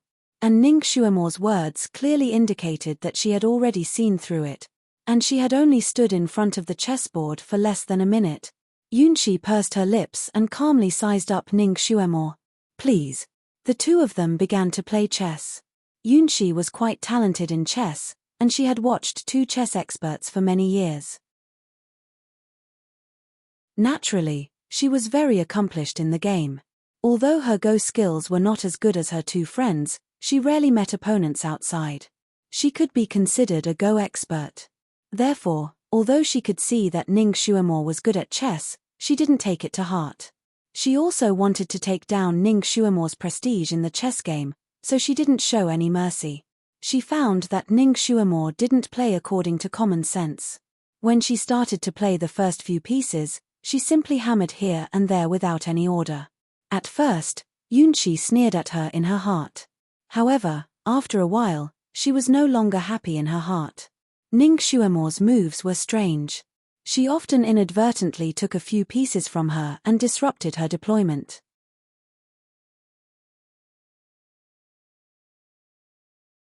Chapter 596. Moreover, Ning Xuemore played very quickly. She seemed to be playing casually without thinking. In order not to lose face in front of her, Yunqi played as quickly as she did. As a result, after 10 minutes, Yunqi's palms were sweating as she held the chess pieces. Her black pieces were already showing signs of defeat. After a few more moves, her black pieces were finally unable to turn the tables and were completely defeated. Ning Xuemore picked up the teacup next to her and took a sip. She smiled slightly and said, "Thank you for letting me win." Yunqi pursed her lips and clenched her fists in her sleeves. She forced a smile and said, "Miss Ning, you're good at chess. Although Brother Tianlan took most of the credit for this game, it was not easy for you to stay undefeated until the end." Ning Xuemore put down the teacup and smiled leisurely. "That's why I said that I had a big advantage in this game." Yunqi packed up the black and white chess pieces. "Shall we play another game?" Ning Xuemore's eyes flashed slightly. "Okay, but it's boring to play chess like this. Why don't we make a bet?" "What bet?" Yunqi raised her eyebrows and asked. "It's very simple. Let's play a best-of-5 game. If I win, you can stop coveting Mr. Han Shanyu." Ning Xuemore's words were shocking and directly hit Yunqi's weak spot. Yunqi's expression changed and she subconsciously denied it. "What nonsense are you talking about? I'm not." Ning Xuemore glanced at her, her eyes faintly sharp. "You don't even have the courage to admit it. How can you catch up with him like this? If you like him, just admit it. There's nothing to be ashamed of. It's not wrong to like someone." Yunqi's pretty face turned green and white. She was a little embarrassed that Ning Xuemore had exposed her. Ning Xuemore's words touched her heart and touched her. Although Ning Xuemore's words were bold, they seemed to be very reasonable. She gritted her teeth and said, "What if you lose?" Ning Xuemore weighed the chess piece in her hand and answered casually, "It's simple. I'll give him to you and fulfill your wish." Yunqi was stunned for a moment before she burst into laughter. "I don't want to be his concubine." She felt that her words were enough to deal a blow to Ning Xuemore, so she leisurely added a few more words. "Miss Ning, it's not that my words are unpleasant, but a concubine is just a little better than a servant girl. Her status is similar to that of a servant girl in a common household. Men wouldn't take her seriously. And I was originally his close friend. We've known each other for many years. I'm not something a concubine that can be discarded at any time can compare to." These words were too harsh. Yunqi thought that Ning Xuemore would be embarrassed to death after hearing these words. She hadn't expected that Ning Xuemore would just smile and say, "Yes, the status of a concubine is indeed not high. In that case, why is Miss Yunqi so hostile towards me?" Yunqi was stunned and subconsciously denied it. When have I been hostile towards you?" Ning Xuemore smiled calmly and stared at her again. "You don't dare to admit it." Did she think that her hostility wasn't obvious enough? Yunqi was choked by her words and couldn't say anything. She never knew that Ning Xuemore could be so sharp and direct with her words. She almost couldn't hide her little thoughts. She secretly took a breath and steadied her mind. She forced a smile and said, "Well, I do feel a little uncomfortable when I see you, but it's not considered hostility. After all, hostility depends on the opponent. Only a strong opponent can arouse hostility."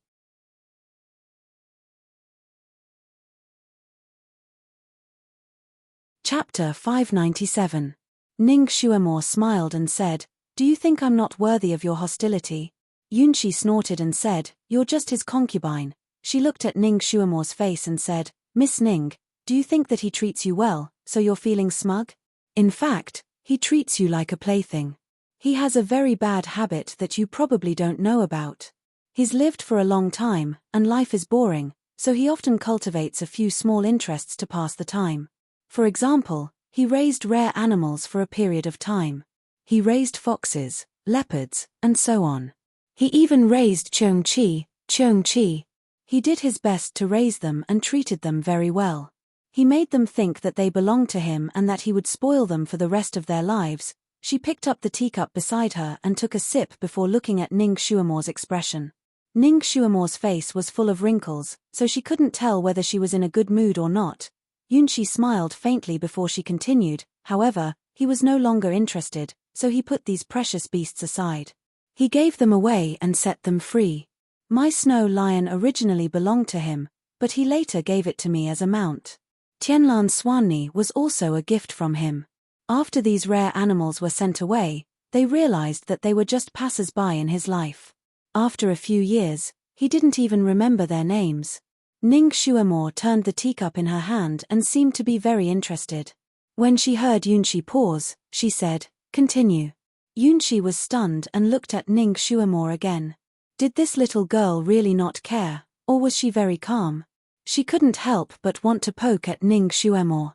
These rare beasts were once his playthings. Later on, although they were given away, they still know a few things about him. For example, his real name and his likes and dislikes. This shows that he still cares about them a little. Of course, he didn't even bother to tell them his name. Ning Shuamore listened without showing any expression, but she smiled bitterly in her heart. Sure enough, she couldn't even compare to those rare animals in his heart. She took a deep breath. Fortunately, it was just a deal between them. She was just his shield concubine, so he didn't have to explain so much to her. And she didn't have to care so much. Although she had already thought this through, she still felt a little uncomfortable in her heart. She was just glad that she hadn't fallen in love with him yet. Fortunately, it was just a deal between them. Since she was a good shield, then she would be a good shield. Her first priority now was to help him destroy this peach blossom. She tapped her finger on the chessboard. "What you said is indeed very reasonable. Since that's the case, isn't it better for you to be his confidant? Why must you have a crush on him and want to marry him? Aren't you afraid that you'll end up like those rare animals?" Yunshi was stunned. I want to be his wife. I want to be by his side for the rest of his life. I want to be with him. I have. Generation after generation. Forever. This was nothing more than a person's beautiful wish. How could there be any life after life in this world? Forever is even more nonsense. Ning Shuamore chuckled. There's a saying in our world called the 7-year itch.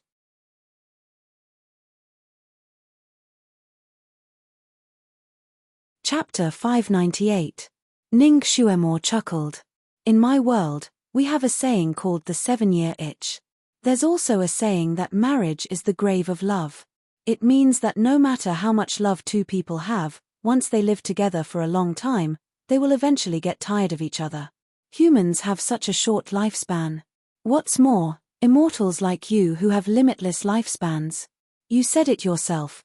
Great God Han has the habit of liking the new and hating the old. Even if you marry him as his wife, he might get tired of you after a few years. Once you separate, it will be a resentful couple. At that time, you won't even be friends anymore. These words were too realistic and sharp. Yunshi, who had lived for thousands of years and was still a little white flower, was stunned. After a while, she angrily said, "He won't. He will love me very, very much. We can be considered childhood sweethearts. You can't be envious of our relationship." Ning Shuamore smiled and shook her head. "I don't envy you. What was there to envy about a girl who had fallen in love with someone else?" She only felt that she was pitiful and tragic. Yunshi didn't understand her unspoken words and sneered. "You can't be envious even if you want to. You are just a little concubine of his. Actually, I'm quite curious.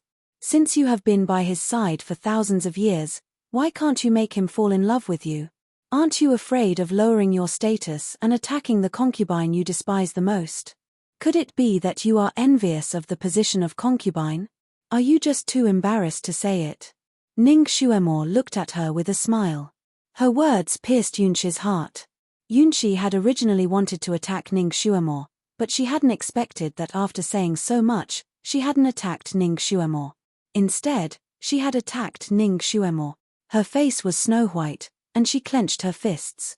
You are talking nonsense. I don't envy you. I just don't like you. You don't deserve to stay by his side, not even as a concubine. She was so embarrassed that she finally said the words that had been buried in her heart. Very good. Ning Xuemore pointed at the chessboard. Then let's bet on these few games. I also don't like you, so why don't we be straightforward? If I lose, I quit. I don't want to be a concubine anymore. If you've lost, you should quit. Don't try to appear in front of him again. To be honest, the reason you came up with is pretty lame. It sounds so fake to me. When it came to provoking people, Ning Xuemore was definitely an expert. After all, Yunxi had lived a simple life. How could she beat Ning Xuemore, who could battle a group of scholars with words? Ning Xuemore's words stung her so much that she flew into a rage out of humiliation. Blood rushed to her head and she made up her mind. I'll bet. This consort will make you accept your defeat wholeheartedly. Ning Xuemore smiled. All right. How satisfying. This was more like an immortal. Oh right. You won't go back on your word if you lose, right? Yunxi was furious. Of course not. I am a woman of my word. Then you have to make an oath first. Ning Xuemore pressed on. Yunxi was stunned. She didn't want to make an oath, but since she was forced to this point, it wouldn't make sense for her to not make an oath. She didn't believe that she would lose to Ning Xuemore. She didn't believe that she, a dignified palace master, couldn't lose to an ordinary woman. She finally made an oath. If this consort loses, I will never appear in front of Han Shanyu again. The faint sound of thunder came from afar, proving that the oath had been made. Since she had made an oath, she naturally wanted Ning Xuemore to make an oath as well. Ning Xuemore was more straightforward when she made an oath. Yunxi also had her own plans in mind.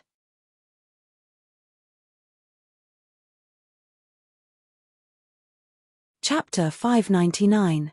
If Ning Xuemore won this time, she would be able to help Han Shanyu get rid of one of his admirers. If she lost, she would be able to officially annul her engagement with Han Shanyu and stop being his concubine. Regardless of whether she won or lost, it would be beneficial to her. Therefore, Ning Xuemore felt no pressure playing chess this time. The two of them started the game. Ning Xuemore played casually. Yunxi, on the other hand, would think for a long time before she made a move. She had to win. However, she had obviously underestimated Ning Xuemore's chess skills. Ning Xuemore had once defeated a world champion in the modern era. Furthermore, her chess style was ever-changing, so others simply couldn't grasp her pattern. Of course, Yunxi couldn't grasp it either. In the first game, Ning Xuemore took the route of capturing the leader first. Her chess style was grand and sweeping, and Yunxi was defeated. Yunxi was sweating profusely. She gathered her energy and played the second game with Ning Xuemore. She had already thought of a way to deal with Ning Xuemore's chess style. Step by step, she would defend like Sima Yi. However, she hadn't expected that Ning Xuemore's chess style would change again. She began to nibble away at Yunxi's weakness step by step. She didn't attack head-on. Instead, she focused on attacking Yunxi's weakness and then surrounded her in the middle. After an hour, Yunxi showed signs of defeat again. Her face was pale, and beads of sweat rolled down her forehead. She couldn't afford to lose this game. She had to win. She was so focused on the game in front of her that she didn't even notice when Han Shanyu, Rongyue, and Tianlan came out. Yunxi was holding a piece in her hand and thinking hard when a voice sounded behind her. Play here. A slender, jade-like finger pointed to a position. The voice was as cold as ever, but Yunxi's heart was filled with joy and warmth. Without saying anything, she immediately placed the piece there. Ning Xuemore looked up at Han Shanyu, who was standing beside Yunxi, and said with a faint smile, "Great master, don't speak while watching chess. What you are doing is against the rules of chess." Han Shanyue's gaze landed on Ning Xuemore. Then, he looked at the chessboard in front of him. His eyes were filled with surprise. Clearly, he had not expected Ning Xuemore to be so good at Go. This was beyond his expectations.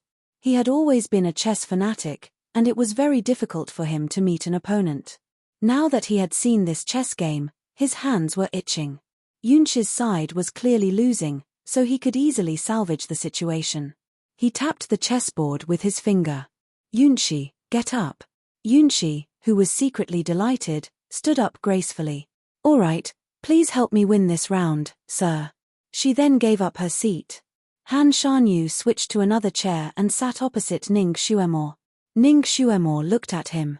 "Guru, are you sure you want to kill this game for her?" Han Shanyu gave a light hum. His fingers had already picked up a chess piece. "The chessboard is like a battlefield. I will not give way to you." Ning Xuemore also straightened up, smiled, and said straightforwardly, "Okay. Just don't regret it, Guru." Han Shanyu did not continue the conversation. He did not know what regret was in this lifetime. The two of them sat in front of the chessboard and started to fight. When Ning Xuemore was playing chess with Yunqi, she was just playing casually because Yunqi's chess skills were still too low for her. She was just playing chess with her to kill time and help Han Shanyu get rid of the peach blossoms. Therefore, Ning Xuemore did not give her all. However, now that Han Shanyu had taken over, she immediately felt that her opponent's chess skills were strong. Although winning or losing did not matter to her, her competitive nature did not allow her to easily lose to him.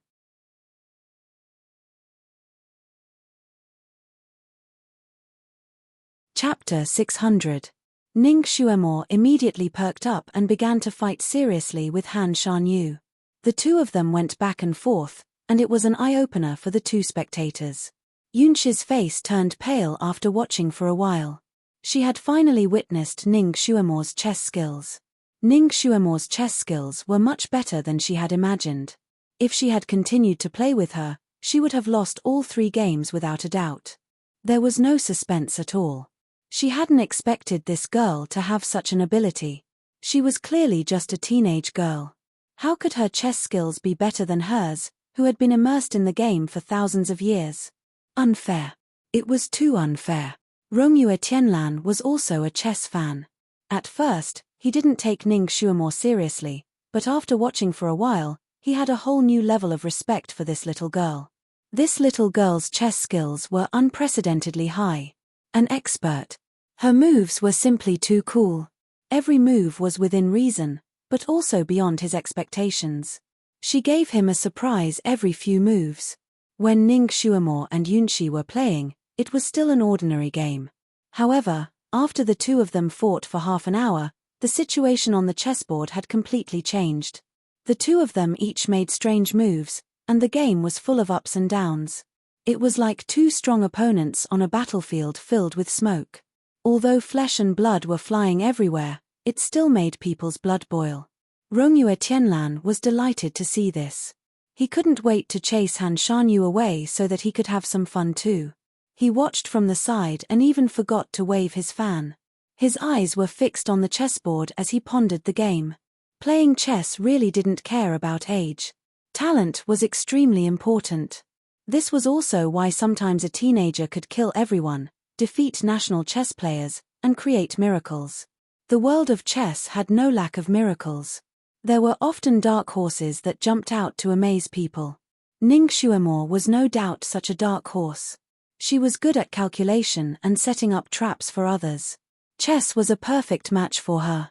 In this game, sometimes the white pieces had the upper hand, and sometimes the black pieces had the upper hand. The ups and downs were dazzling. In the beginning, Han Shanyu did not take Ning Xuemore seriously. But after a quarter of an hour, after suffering 2 or 3 hidden losses from her, he finally began to take her seriously. The two of them played this game of chess for nearly 2 hours before the outcome was finally revealed. Han Shanyu won by a narrow margin. Yunqi finally felt at ease. She smiled and said, "Thank you, sir, for helping me win this game of chess." Han Shanue's chess addiction had been completely aroused by Ning Xuemore. He didn't care about what Yunxi had said. He just looked at Ning Xuemore. His eyes seemed to sparkle as he tapped the chessboard with his finger. 2 more games. Ning Xuemore looked at the chessboard and then at him. Are you still playing for her? Han Shanyu did not care about this at all. What was the difference between him playing for Yunxi and playing for himself? Wasn't it all because of him? He had always been a man of few words.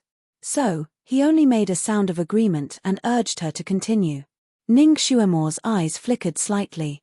She raised her hand and touched the slightly prominent cinnabar mole on her forehead. Perhaps she could cancel this heavenly marriage today. She had been tricked into agreeing to this heavenly marriage. Now, she could use the same method to cancel it with him. It could be considered as getting back at him. However, if she cancelled this heavenly marriage, she would have no protection. Would Han Shanyu still be willing to protect her? This was really an unknown factor. Ning Xuemore was slightly lost in thought.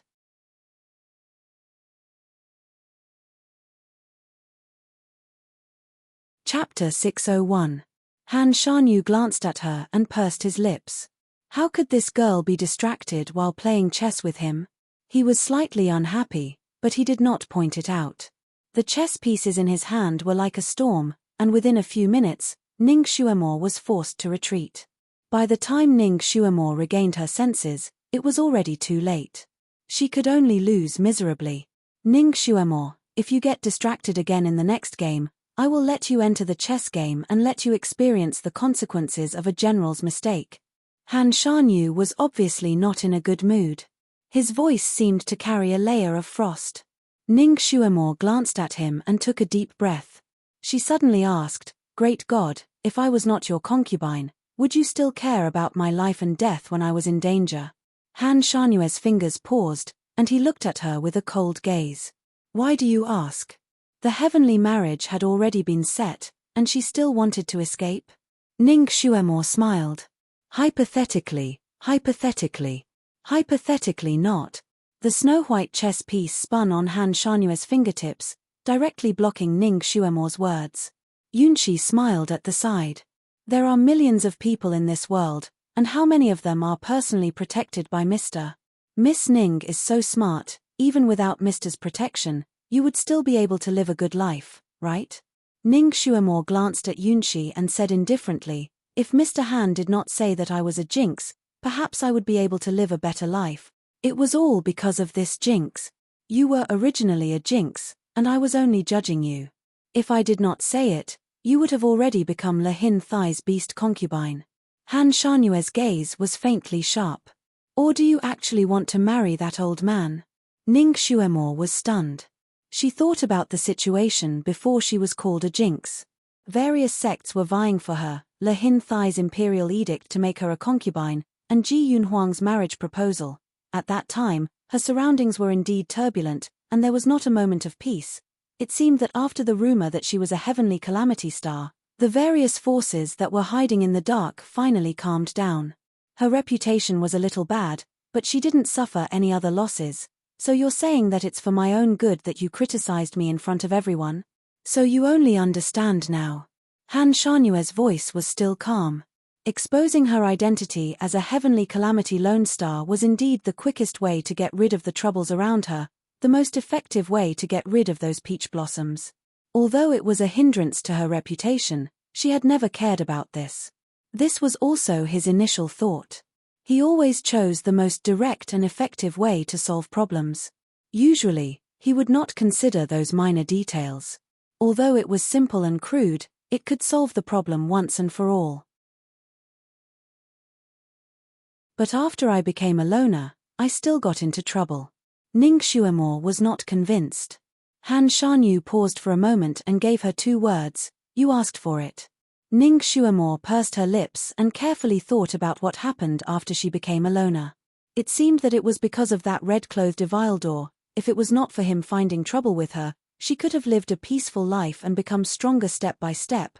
At that time, releasing that Evildor was the biggest mistake in her life. That crystal coffin was scarier than Pandora's box. Once it was opened, there would be endless variables and endless troubles. It would be great if she could reseal that bastard again. At that time, she would definitely cover him with 10 layers of coffins and seal him to death. She would let that bastard sleep in there for thousands of years.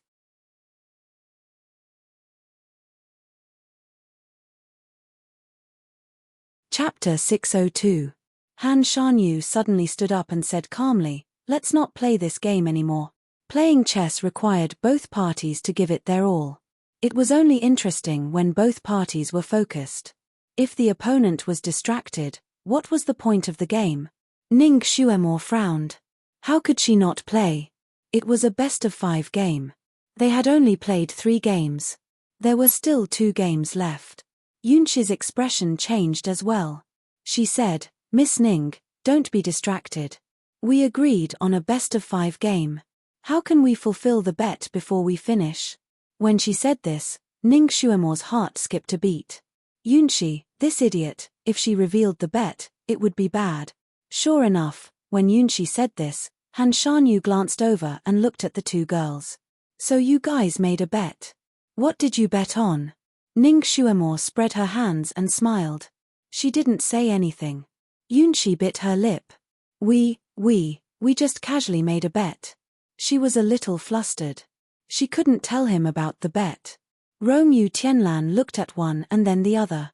He couldn't help but shake his head. He was very smart. He connected the dots and guessed what the bet was about. Although Han Shanyu was cold, his deductive ability was not ordinary. He immediately understood after thinking about it. He glanced coldly at Ning Xuemo. This bastard had gambled him. She had actually used him as a wager. How dare she? How could she? What did she take him for?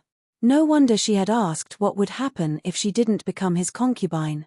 So this was the reason. He had almost fallen head first into her trap and lost himself in it. His gaze was too sharp. Ning Xuemo felt a chill in her heart. She knew that he had guessed it. Damn it, Yunqi, this idiot. A best-of-5 game, right? Since we made the bet, it would be unreasonable if we didn't fulfill it. There are 2 more games. Yunqi, you play. Han Shanyu finally spoke again. His voice was monotonous, as if he hadn't guessed what the bet was. Yunqi's face turned pale. She had seen Ning Xuemo's true skill in chess with her own eyes. If she were to play these 2 rounds, she would definitely lose. "Sir." It's the same even if Sir replaces Yunqi. She was still hoping for a fluke. It would be truly exciting to watch Sir and Miss Ning play chess directly. Besides, Yunqi has a slight headache right now. I'm afraid she won't be able to perform at her usual level. Han Shanyu faintly said, "I have already helped you 2 rounds. If I help you again, it would be unfair." Since it was a bet, he had to see the results today. You can still find other helpers. At this point, he glanced at Rong Yutian lightly. Rong Yutian smiled bitterly and touched his nose. He seemed to be that other person. Yunqi had no choice but to turn to Rongyue Tianlan for help. "Brother Rongyue, why don't you take my place in these 2 rounds?" Rong Yuetian's chess skills were on par with Han Shanyue's. She was just a little bit worse, so she should be able to fight him. She had already won 2 rounds. As long as Rongyue Tianlan won one of the remaining 2 rounds, Yunqi would win. Then, she would be able to eliminate Ning Xuemo as a formidable opponent forever. Rong Yutian really wanted to play 2 rounds with Ning Xuemo. However, he was under a lot of pressure to replace Yunqi at this time.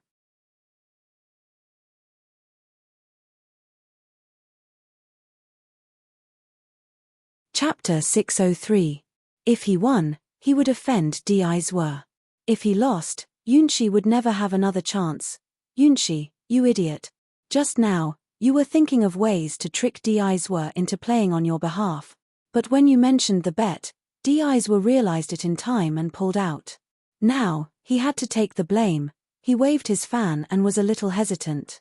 Han Shanyu looked at him and said, "Don't tell me you don't even have the courage to play chess with the little girl." How could he not? Rongyue Tianlan steeled himself and sat down on Yunqi's seat. He didn't forget to say the ugly words first, There are no fathers, sons, and friends in chess. I will do my best and won't give even half a stone. He would do his best. As for whether he would win or lose, it was up to the heavens. Ning Xuemore had already walked to the tea table to drink tea. When she heard that Rongi Weshenlan was going to take over, she rubbed her eyebrows. It was just a game of chess. Did she have to face the three masters present? Before she could finish her thought, she was pulled over by Han Shanyu and sat down on the table. He looked at Rongi Weshenlan and said, "She doesn't need you to give in to her. You just have to do your best." He then whispered in Ning Xuemore's ear, "I know your level. Don't you dare go easy on her." He simply pulled out a stool and sat beside Ning Xuemore, eyeing her like a tiger eyeing its prey while watching the game. His body was very close to Ning Xuemore. Ning Xuemore could even smell the faint fragrance on his body. With him sitting beside her, even if she wanted to go easy on her, she wouldn't be able to. She was also very strong. Since she couldn't go easy, she might as well go all out. Han Shanyue's expression didn't change, but he was secretly paying attention to Ning Xuemore's state. When he saw her eyes shining, he knew that she had raised her fighting spirit. He secretly sighed in relief. The little girl wasn't stupid. If she was still distracted like before, he had other ways to make her focus. Ning Xuemore and Rongi Weshenlan started to fight again in the chess game. Han Shanyu and Yunxi watched from the side with their own thoughts. Rong Yuetian's chess skills were not to be underestimated. His style of chess was similar to Ning Xuemore's. His style was changeable, either attacking head-on or playing unconventional. Ning Xuemore did not understand his playing style, but he had watched Ning Xuemore play 2 games and had already grasped her general way of playing chess. In this way, in the first half of the game, Ning Xuemore was at a disadvantage. She was caught off guard and took a few stones in a row. He was at a slight disadvantage. Yunxi was so nervous that her palms were sweating. When she saw that Rongyue Tianlan had the upper hand, she heaved a sigh of relief. In order to encourage Rongyue Tianlan, she specially brewed a cup of tea for Rongyue Tianlan and attentively placed it beside his hand. Rongyue Tianlan picked it up and took a sip, indicating that she enjoyed it very much. Most of the time, Yunxi was very understanding. Ning Xuemore's lips were also a little dry. She glanced at the 2 people opposite her and pursed her lips. However, she didn't expect Han Shanyu to brew tea for her. Such a proud person would only be served by others. She could only finish this game and then go and drink by herself. Her thoughts quickly turned back to the chess game. Rongyue Tianlan's playing style was the same as his personality. He was sloppy and careless. He placed 1 stone in the east and another in the west. It seemed that there was no pattern, but in fact, it was a pattern of his own. Ning Xuemore would fall into his trap if she was not careful. It seems that Rongyue Tianlan is also a master of strategy. He is not inferior to Han Shanyu. Ning Xuemore remained calm.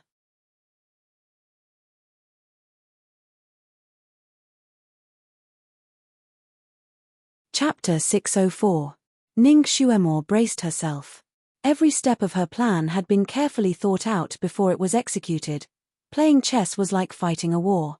All kinds of military strategies could be used. Delaying the enemy, luring the enemy, besieging Wei to save Zhao. While she was racking her brains, a cup of tea suddenly appeared beside her hand.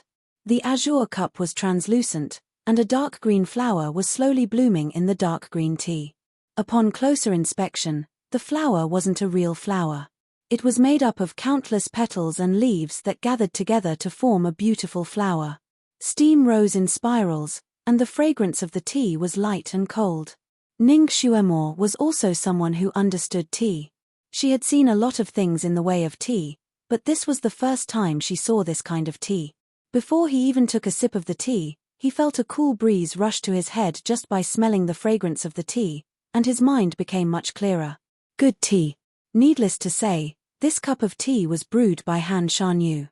Ning Xuemore's heart warmed. She didn't expect this arrogant emperor to brew tea for her. My viburnum spring. Rongi Weshenlan almost jumped up. Yunxi's expression changed slightly. The viburnum spring was Rongi Weshenlan's treasure. This kind of tea was very rare. It took hundreds of years to collect the same amount of tea as Ning Xuemor's cup. Rongyu Weshanlan had collected a total of 10 stalks. He treated them like his treasure. Even when she came, he was reluctant to share them. She recognized it because when Deizwa came to recuperate, Rongyu Weshanlan had taken out one stalk to treat him. It left a deep impression on her. Now, Han Shanyu had brewed a cup of tea for Ning Xuemor. How could Rongyu Weshanlan remain calm? He simply couldn't stay calm. He took a deep breath and stared at Han Shanyu. You took it without asking.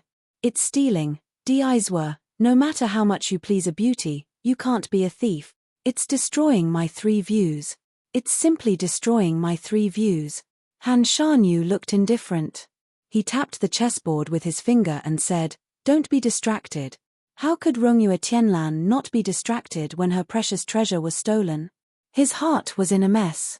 His tea was hidden in an extremely secret place. There were mechanisms everywhere. Even if he went to retrieve it himself, it would take him at least an hour to go back and forth. However, Han Shanyu had never left the hall. How did he get it? Or perhaps Han Shanyu also had a few of these tea leaves and just happened to bring them over. The tea in Ning Xuemor's hand was brought by himself, not stolen from him. All kinds of conjectures and thoughts hovered in Rongyu Ishan's mind. He couldn't wait to run to the secret room where he kept the tea to check it out. As a result, he was distracted and could no longer concentrate on playing chess. Ning Xuemor's chess skills were about the same as his. Now that he was distracted, Ning Xuemor took the opportunity to kill all the players. An hour later, Rongyu Tianlan was finally defeated by a difference of 2 pieces. After this round of chess, Rongyu Weshanlan immediately got up to check. Han Shanyu put the white jade flute on his shoulder and said, "Finish the last round before you leave." The strength of his flute was neither light nor heavy. It was just enough to make Rongyu Weshanlan unable to get up unless he used a spell to flick the jade flute away. However, if he did that, wouldn't it be equivalent to attacking Deizwa? Although Rongyu Weshanlan's heart ached for his tea, he wouldn't risk his life for a cup of tea. Besides, even if Deizwa moved his house, he could only watch, let alone take his tea.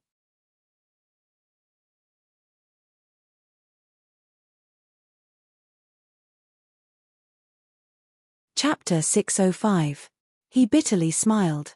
He could only sit back down and play the most crucial game of chess with Ning Xuemor. Yunqi was so nervous that she was sweating. She looked at Ning Xuemor and then at Han Shanyu behind her. Ning Xuemor was focused on the game while Han Shanyu's gaze was fixed on the chessboard. He didn't look at her at all. Yunqi's nails dug into her palms and she bit her lips until they turned white. For so many years, she had never been able to get close to him. He had always been indifferent to her, neither close nor far. She thought that he was naturally cold and emotionless. She didn't expect that he would allow a common woman like Ning Xuemor to get close to him and even become his concubine. She couldn't accept it. She really couldn't accept it. Yunqi's heart, which she had cultivated for 1,000 years, was stirred up again. In the last game, Ning Xuemor and Rongyu Tianlan fought brilliantly. Both of them gradually grasped each other's style and the game became more intense. Rongyu Tianlan was still thinking about his tea at first and was a little restless. Later on, all his energy was absorbed by the game.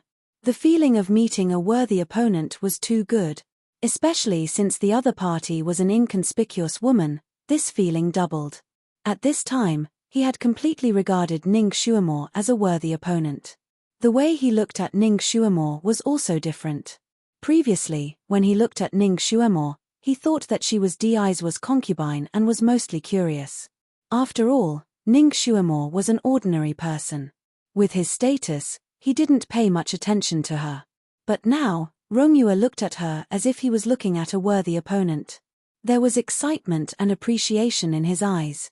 In the last game, both of them used their unique moves. Neither of them gave way to the other. Both of them were fully immersed in the game. When the last piece was played, Ning Xuemor won by a single piece. Rongyu Tianlan pushed the chessboard and stood up. Miss Ning is indeed an expert in this field. Rongyu accepts her loss wholeheartedly. Ning Xuemor smiled. Brother Rongyue was a little distracted when he was playing chess. Otherwise, it would be hard to tell who would win this game. She was telling the truth. Rongyue Tianlan was indeed a little absent-minded at the beginning, and the start was not very good. I didn't expect her to be able to see through this.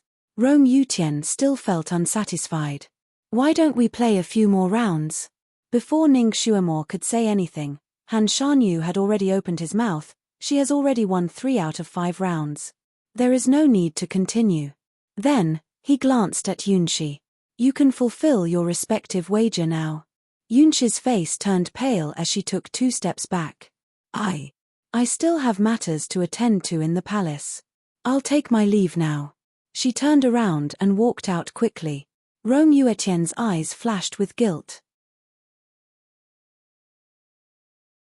After all, Yunshi was his good friend for 1,000 years.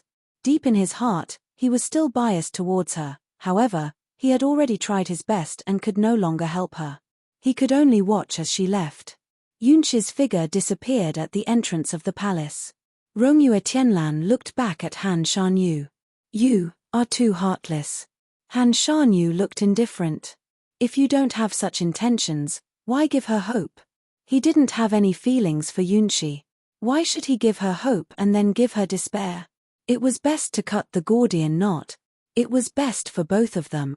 Rongyue Tianlan was stunned. He had to admit that what he said was reasonable. He thought of his tea again and couldn't help but glance at Han Shanyu.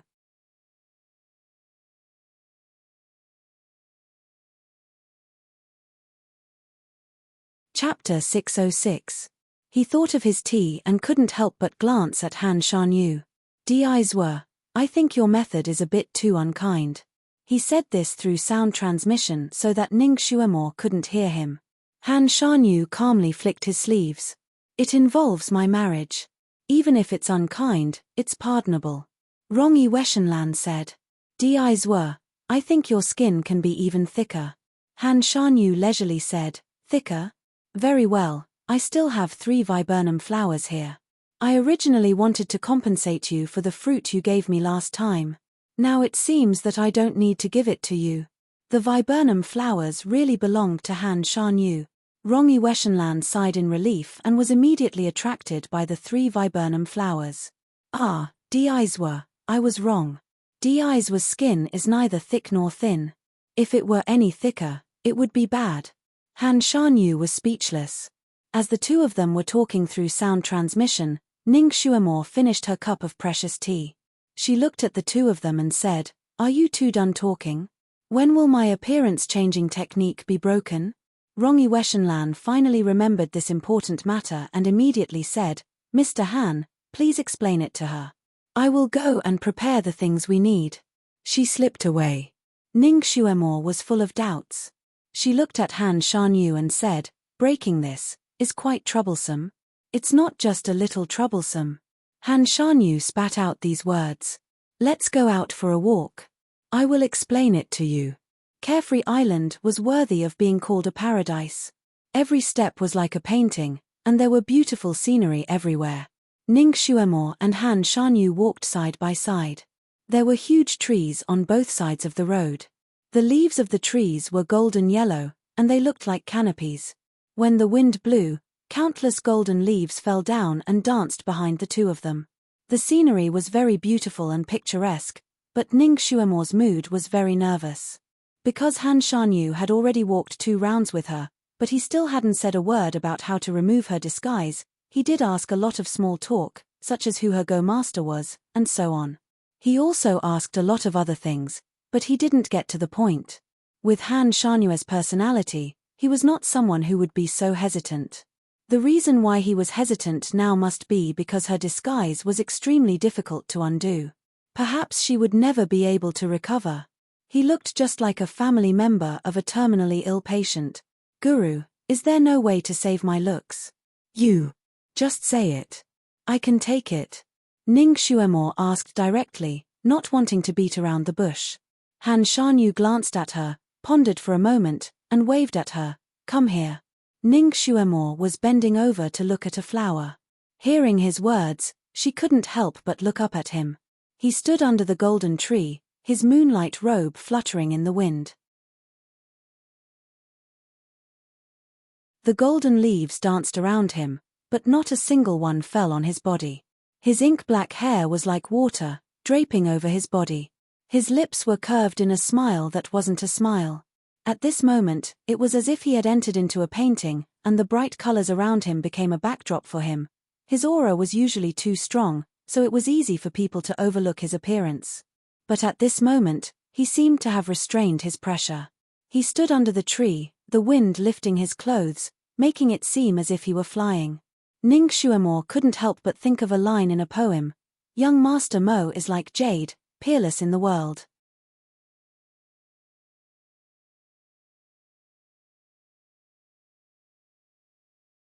Chapter 607. At this moment, Ning Xuemore suddenly realized that Mr. Han was also a handsome young man, and he was also a handsome young man. Her cold and otherworldly temperament, her elegant demeanor, and the faint smile on her lips actually gave people a strong visual impact. Especially when he was looking at someone intently, his deep blue eyes seemed to have a great attraction. Under his gaze, Ning Xuemore's heartbeat suddenly sped up. What do you want? He was not far from her, only 3 to 4 meters away. It was a safe distance, and it was convenient for them to talk. Why did he want her to go over? She stood there without any intention of moving. Are you afraid that I will eat you? Come here. The faint smile on Han Shanue's lips disappeared, and the oppressive aura was released again. Okay, this was more like him.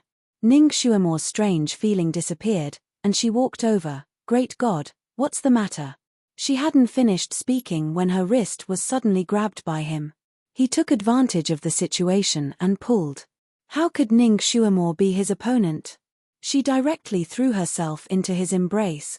She pounced too fiercely, and the tip of her nose almost hit his chest. She was also a fast person, and hurriedly used her other hand to cushion his chest in advance, thus avoiding the fate of the tip of her nose being hit. His breath instantly surrounded her, and Ning Xuemore's heart that had just calmed down started to jump again. She angrily raised her head. What are you doing? She choked back the words she was about to say, because his handsome face leaned down, and his intoxicating breath instantly approached. He wanted to kiss her. Ning Xuemore's heart was like a little rabbit, and it was beating like a drum. You don't. She subconsciously wanted to push him away, but one hand was held by him, and the other hand did not know why she could not use any strength. He was getting closer and closer, closer and closer. Her hands and feet were weak, and her eyes subconsciously closed. His lips suddenly stopped when they were less than an inch away from hers. His magnetic voice rang in her ear. Xuemore, are you nervous? His hand was still holding her wrist, and he could clearly feel her pulse. He added, your heart is beating very fast, and you don't reject my approach. Does this prove that you like me? Ning Xuemore's mind was a little muddled due to the influence of his breath. When she heard his words, her mind was blown and she subconsciously pushed him. You're thinking too much. Her push actually pushed him half a foot away. Without his aura shrouding her, Ning Xuemore could finally breathe to her heart's content. Am I overthinking? Han Shanyu didn't let go of her. He flipped his hand and pushed her 2 steps back. Ning Xuemore was pushed against a tree. He held her hand behind her back with one hand and pressed his body against hers.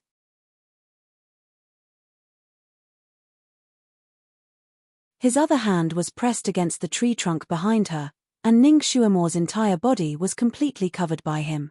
It was only at this moment that Ning Xuemore realized how tall his body was. She wasn't short now, but compared to him, she was petite and dainty. He pressed his body against hers, and his handsome face was less than an inch away from hers. They could hear each other's breathing. This position was really terrible. Ning Xuemore had never been pressed down in this position in her life. Moreover, his eyes were like 2 deep pools that were staring at her body, as if they were going to penetrate her whole body. She felt tormented just by looking at him.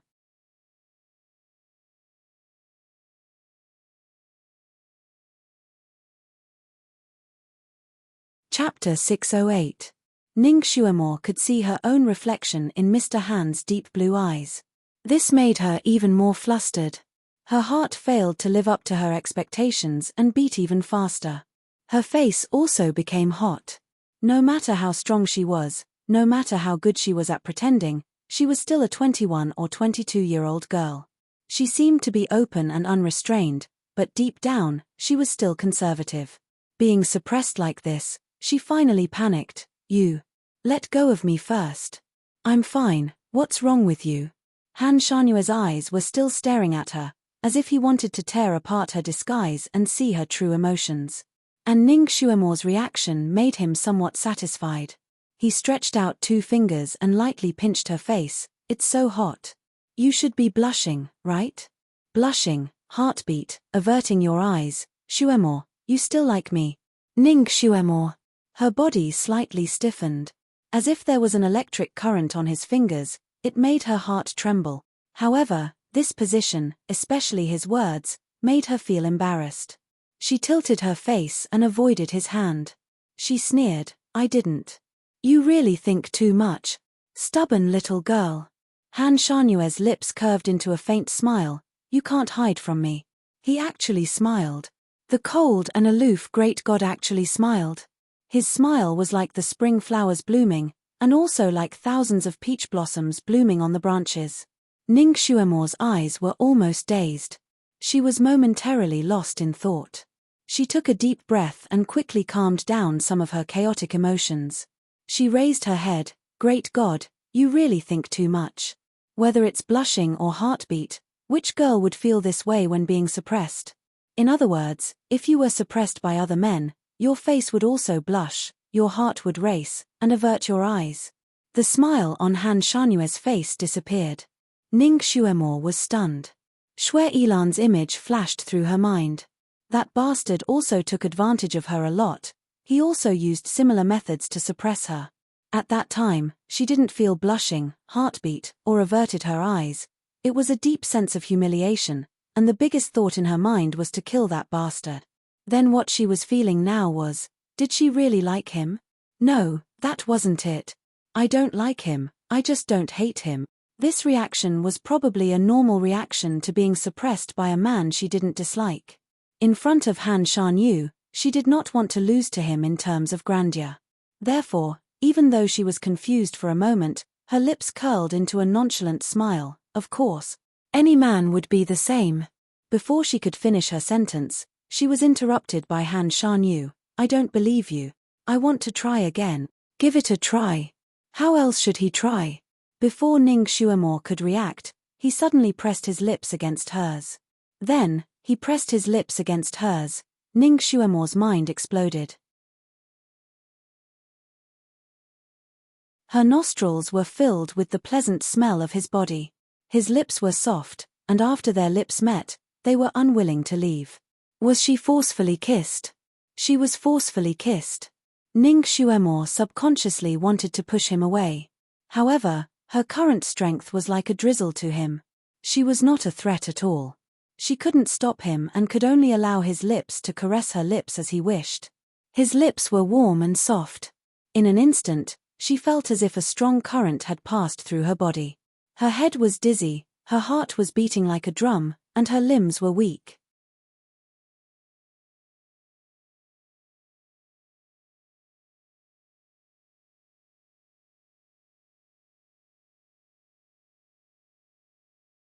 "I feel that she has the right to know and the right to choose." Rong Yutian felt that it was not appropriate. "She's my concubine, so it's natural for her to do these things. She will accept it." Han Shanyu looked at the layout of the secret chamber, and then looked at Rong Yiweshenlan. "I feel that you can get lost." Rong Yiweshenlan thought about it and agreed. These two people were originally husband and wife. Although she was his concubine, Di Zwe was indeed her husband. It was natural for him to do these things for her, and there was nothing wrong with it. Under Han Shanue's obvious gaze, Rong Yiweshenlan braced herself and told him some things to take note of.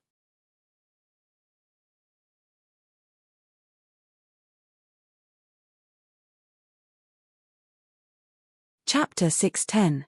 After Rong Yu Tianlan finished speaking and confirmed that there were no mistakes, she left swiftly. She then closed the door for them. Before Ning Shuamore recovered, no one was allowed to disturb the people inside. Her body felt warm, as if there were clouds floating around her. A warm current flowed into her from the tip of her toes and climbed up her legs inch by inch. Wherever it passed, there was a numbness and itchiness, as if her muscles were slowly regenerating and her blood vessels were becoming lively again. This kind of crawling speed felt very slow. It felt painful and comfortable at the same time. The numbness and itchiness became more and more intense, and more parts of her body. Ning Shuamore, who was in a coma, finally regained her consciousness and slowly woke up. Her eyelashes fluttered a few times, and she slowly opened her eyes. After all, she had just woken up from a coma, so her gaze was still a little confused. Then, she slowly woke up. What she saw was a wooden wall and a rippling green pool. A luminous pearl above her head emitted a gentle light, illuminating the surroundings. Where was this? Her mind was still a little confused, and her body moved subconsciously. Suddenly, her waist was tightened. "Don't move." The voice was cold and a little hoarse. Ning Shuamore's body stiffened instantly. She slowly lowered her head, and her eyes widened immediately. She was sitting in a strange position in an oversized wooden tub. There was not a single piece of cloth on her body, and she was as smooth as a newborn baby.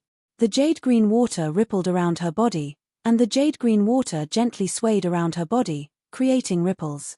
The water was so transparent that she could see every inch of her skin clearly. She could even see the light green blood vessels under her skin. She was bathing. But this was not the most important thing. The most important thing was that she found an arm wrapped around her waist, and a jade-like palm on her calf. She was sitting in someone's arms. And she was sitting naked in someone's arms. This scene was too exciting. It was too erotic. Ning Shuamore gasped and couldn't help but want to jump up. "Don't be afraid." The arm wrapped around her waist tightened again, and a faint light appeared from the arm. Ning Shuamore's strength seemed to have been sucked out in an instant, and she couldn't move anymore. "This is the only way to restore your appearance. Don't be afraid, just feel me." The cold voice softly sounded behind her. The hand on her calf moved up a few inches, and the light green light slowly rotated from the palm, causing the surrounding green water to swirl as well. This swirling water swirled around her calf, as if it was massaging her calf, and waves of heat rose from her calf, inch by inch. "Han." "Great God, Han." Ning Shuamore's voice slightly trembled. "Yes, it's me." The voice behind him was neither fast nor slow, calm and collected.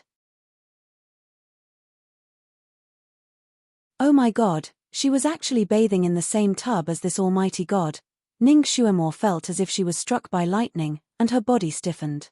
Fortunately, she couldn't move right now, or else she would be so nervous that she wouldn't know where to put her hands and feet.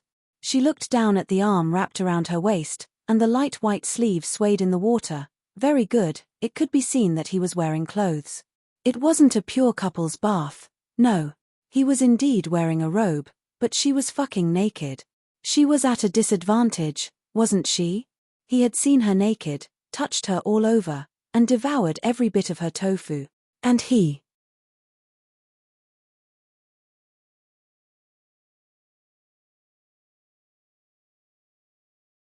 Chapter 611.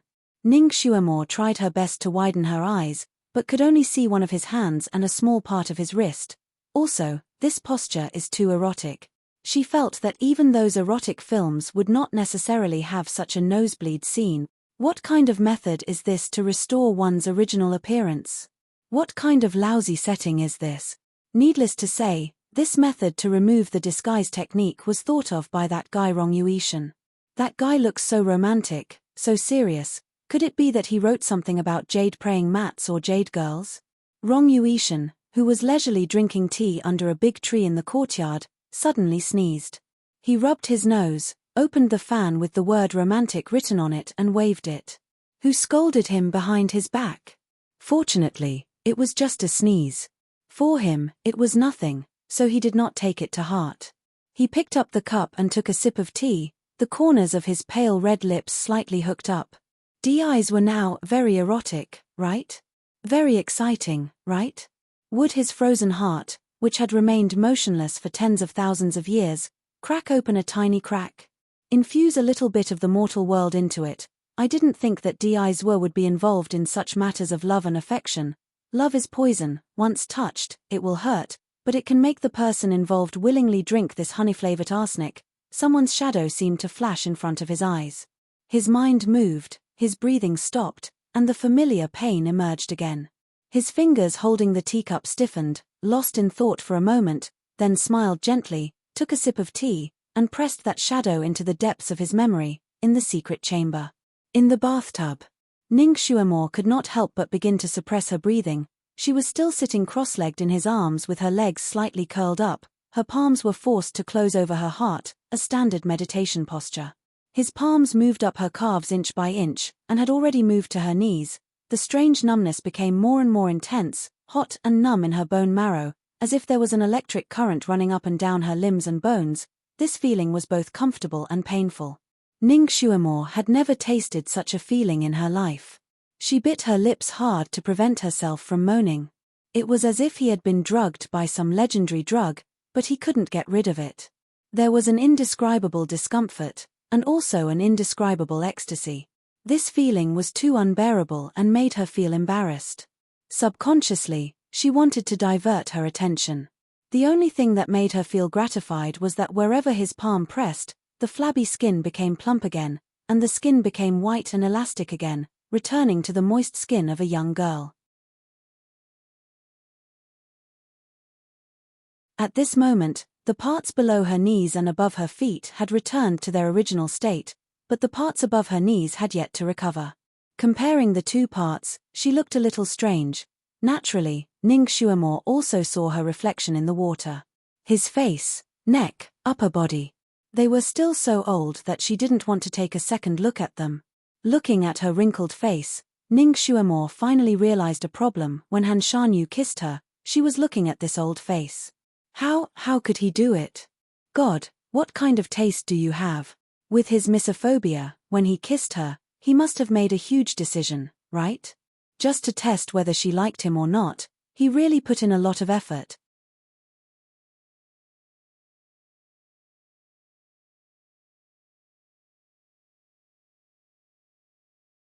Chapter 612. She wondered how many times Master Han had to wipe his mouth after that, so this was the way to break the disguise, to see and touch her naked. Then he asked her if she liked him. Was it because he wanted to take responsibility for her? In that split second, Ning Shuamore's mind was already in turmoil. She didn't know how many thoughts flashed through her mind. She felt an inexplicable bitterness in her heart. Because her consciousness had been diverted, she finally ignored some of the itchy numbness in her bones. Her heavy breathing gradually returned to normal. Distracted. Suddenly, she heard his low but clear voice from behind her. His palm moved up another inch. Ning Shuamore's body tensed up, his hand. His hand was now close to her inner thigh. The skin in this area was already sensitive. Under the heat of his palm, Ning Shuamore's body tensed up, and a trembling sound came from her throat. Of course, this trembling sound only came out halfway, and she forcefully swallowed it down. They were not having sex, it was too embarrassing for her to make such a sound. Be natural, don't suppress it. Han Shanyue's voice came from behind her again, that warm breath just beside her ear.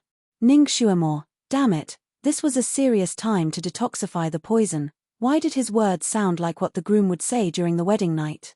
He could be natural, but she could not. That numbing and itchy feeling was overwhelming. Ning Shuamore bit her lips hard to suppress the moan that was about to come out.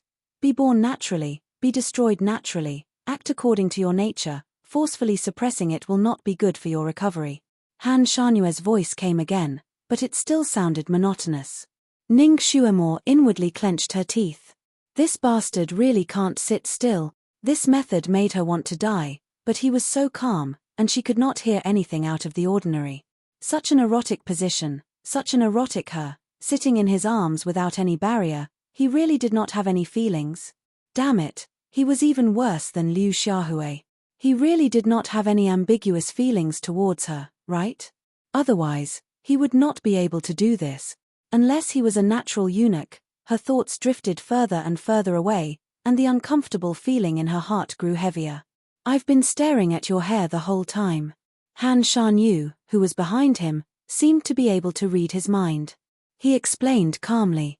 The method to break this kind of disguise technique was extremely perverse. As a spellcaster, he was not allowed to be emotional. His breath had to be stable, and his output of telekinesis could not be wrong. This required the caster to have a strong mental fortitude and a high enough telekinesis. It can be used freely. On the other hand, the recipient was required to act naturally and not forcefully suppress it. Only by acting naturally could the skin truly recover.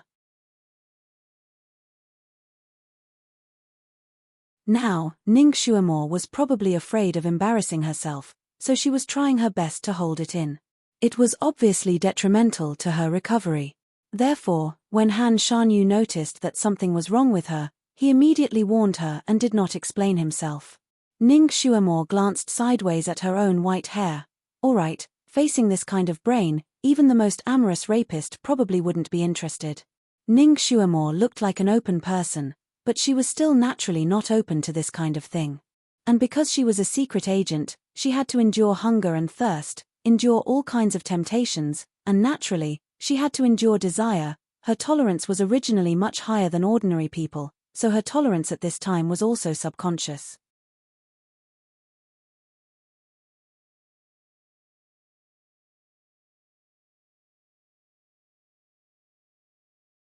Chapter 613. In his life, Han Shanyu had met many bold women who flirted in front of him. There were even some who stripped naked in front of him. Moreover, all of these women were devastatingly beautiful. Among them, there was no lack of beauties who were even more beautiful and enchanting than Ning Xuemo. However, he was able to turn a blind eye to them, and his heart remained calm. Those women's flirting only made him feel disgusted. Under normal circumstances, those women did not have a good ending. Currently, Ning Xuemo's body was still in the state of being half angel and half demon. She really couldn't be considered beautiful. Even her voice sounded a bit old. Logically speaking, her current state shouldn't be able to evoke his state of mind, let alone having that kind of special thoughts. However, reality and dreams were always poles apart. His emotions wavered. The skin under his palm was like jade. That touch seemed to directly moisten the depths of his soul. A warm current rushed to a certain point in his lower abdomen, causing his palm to heat up instantly. Oh! Ning Xuemo, who was under his palm, softly moaned again. She murmured 2 words, Ju Li. Han Shanyu instantly felt as if he was struck by lightning. His palm trembled and an inexplicable force almost gushed out from his palm. If this palm strike landed directly on her body, she would definitely be severely injured. Fortunately, Han Shanyu woke up in time and used all his strength to retract his palm. At least, it did not hit Ning Xuemo. However, the consequence of forcefully retracting the force was that it hit his own body. This caused the blood in his chest to surge and he almost spat out blood again. Because of the instability of the force in his palm, Ning Xuemo's recovery speed slowed down. It even showed signs of stopping. Damn it! Rongyue Tianlan once said that once this method of removing the disguise started, it had to be persevered until the end. Otherwise, all the previous efforts would be wasted and she would never be able to recover. This girl was so vain. If he let her be half angel and half demon, she would probably be in so much pain that she would want to die. He did not know what kind of trouble she would cause. He took a deep breath and gathered his thoughts. In order to prevent himself from being disturbed by Ning Xuemo's voice, he simply sealed his hearing. If possible, he also wanted to seal the feeling in his palm. However, once he sealed his senses, he would not be able to feel the recovery speed of the skin under his palm. Time trickled by. Time trickled by. With the support of Han Shanyue's telekinesis, the potion in the tub was maintained at a constant temperature. From time to time, waves of moving light breathing and moaning could be heard coming from the room. Fortunately, there was a barrier set up outside the house. No matter how big the commotion inside the house was, it wouldn't spread outside.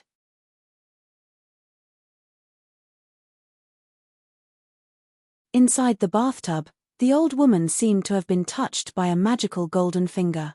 Her skin became tender and youthful inch by inch. His white hair disappeared and was replaced by a head of long, black hair. The wrinkles on her face slowly extended and smoothed out.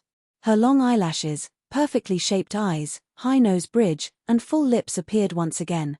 Ning Xuemore had never thought that she would have wet dreams, and it was a wet dream that felt incomparably real. In her dream, she was having sex with a man in a red silk tent.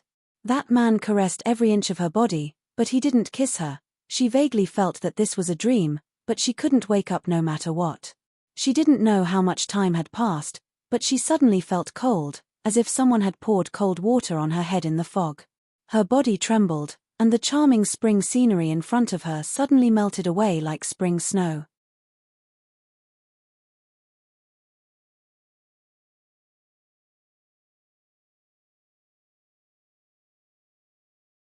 Chapter 614. Ning Xuemore opened her eyes abruptly as if she had just woken up from a dream. What she saw was an ink-colored gauze curtain, not a red gauze curtain. Ning Xuemore breathed a sigh of relief. It was indeed a dream. It was a wet dream that made her blood boil. Recalling the scene in her dream, she blushed. What was wrong with her? Why would she have such a wet dream? Was she really having a wet dream? It couldn't be. She closed her eyes and recalled the two figures in her dream. They were just two blurry blobs. Not to mention their faces, she couldn't even remember their figures. It was indeed a dream. It was her fault for not being able to remember the scene in her dream. She didn't know how many dreams she had over the years, but she couldn't remember a single one. When she woke up, all the dreams had dissipated like mist, leaving not the slightest impression in her mind. It was the same this time. The only difference was that she knew she had a wet dream this time. That feeling was so real. She even felt the legendary soreness after sex. But a dream was a dream. When she woke up, she didn't feel any pain in that area. She was in so much pain in her dream. As she regained consciousness, all of her memories came back to her one after another. She finally remembered everything that happened in that weird bathtub, and the memory was broken when Han Shanyu told her that it was supposed to be their wedding night. God, was she indecent at that time? She subconsciously raised her hand, and what she saw was a small hand that was as fair as spring onions. Her heart skipped a beat. She had recovered. She rolled up her sleeves to take a look. Her arms were as clear as jade. She was worried and rolled them up again. The wide and soft sleeves were rolled up to her shoulders. Her shoulders were soft and white. She had really recovered. The joy in her heart surged. To be on the safe side, she touched her chest and waist again. Her breasts were full and sharp, a perfect semicircle. Her waist was tight, and her skin was as smooth as cream. She had really recovered. She had really recovered. Ning Xuemore's heart was bursting with joy. She urgently needed to look at herself in the mirror. She used her arms to support herself and tried to sit up. When she moved her arm, she actually pressed against something soft and hard. She subconsciously turned her head to look. Suddenly, he shuddered and laid back down on the pillow with a plop. Han Shanyu was lying beside her. At this moment, he had one arm supporting his head as he laid there, lazily looking at her. When did he lie beside her without making a sound? No, perhaps he had been there for a long time, but his breathing was too weak. After she woke up, she focused all her energy on recovering her body, so she did not notice him not far away from her. Ning Xuemore had never expected that he would be sleeping next to her when she woke up. She was so shocked that she blurted out, "Why are you here?" Han Shanyue's long hair was loose, and his tightly buttoned shirt was a little loose, revealing a small section of his delicate collarbone. His long eyelashes were slightly lowered, and his thin lips were slightly pursed. He looked a little less cold, a little more aloof, and a little more lazy and casual. This made Ning Xuemore's heart skip a beat. She looked away from his collarbone. She finally realized what she had pressed down on. It was his hand that was lying flat beside his body. "I am your husband. Last night was our wedding night. Why do you think I am here?" Han Shanyu asked lazily.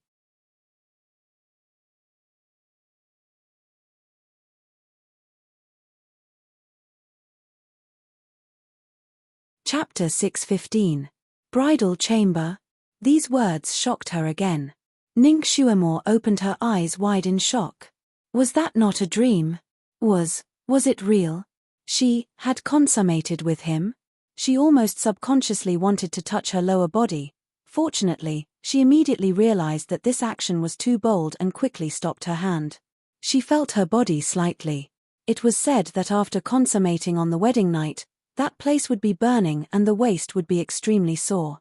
However, she did not feel anything there. She should not have been violated. Her waist was indeed a little sore, but it should not be that kind of soreness, right? Ning Xuemore was not sure about her own assessment. She calmed herself down and blurted out, "We did not consummate, right?" She only realized that her words were a little silly after she asked. Han Shanue's eyes deepened. "You are saying that you want to consummate with me?" Ning Xuemore, who had just woken up, had a bright red face, as if she had applied a light layer of rouge. Her pair of eyes were bright and lively, and her red lips were plump and moist. At this moment, she probably hadn't completely reacted yet. Her pair of eyes were wide open, and her small mouth was slightly open. She looked extremely cute. Because of her touching just now, her nightgown was very messy, revealing 2 white arms, a white jade-like neck, and half of her breasts. She was as innocent as a young girl, but as charming as a fairy. Han Shanue's heart skipped a beat, and his lower abdomen suddenly tightened. He suddenly had the urge to do something. Ning Xuemore was choked by his question and subconsciously retorted, "Who wants to consummate with you?"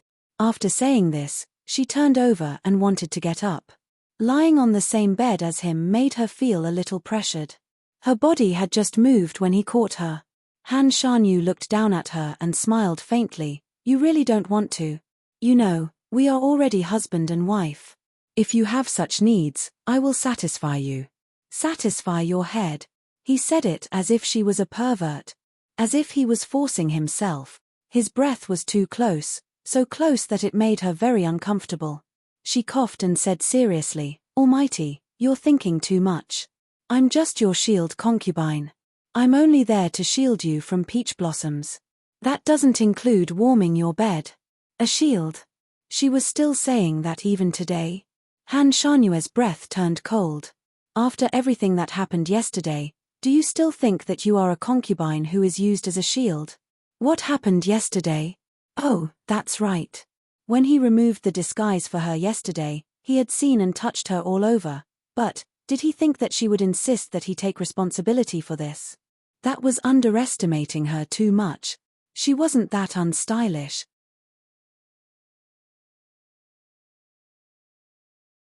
She was not a woman from this era, not to mention being seen and touched by him. Even if she really lost that layer of membrane, if it wasn't for love, she wouldn't casually entrust her life to someone else. She coughed once, her small face calm. "Almighty, don't take what happened yesterday to heart. You were only treating me because you were in a hurry. I just treated it as a visit to a gynecologist and met a male doctor. I won't let you take responsibility." She felt that her words were profound enough, and he would feel relieved and comfortable after hearing it. But she didn't expect his breath to turn cold. The faint smile on his lips completely disappeared. "Don't take it to heart. A male doctor?" You're tuning in to the Dreamy Chapters YouTube channel. We're so grateful for your support, and don't forget to subscribe to join us on this incredible journey through captivating stories. Your generosity through donations truly makes a world of difference, as it's the primary source of revenue that allows me to expand and enhance this channel for you. Thank you from the bottom of my heart for being a part of this adventure.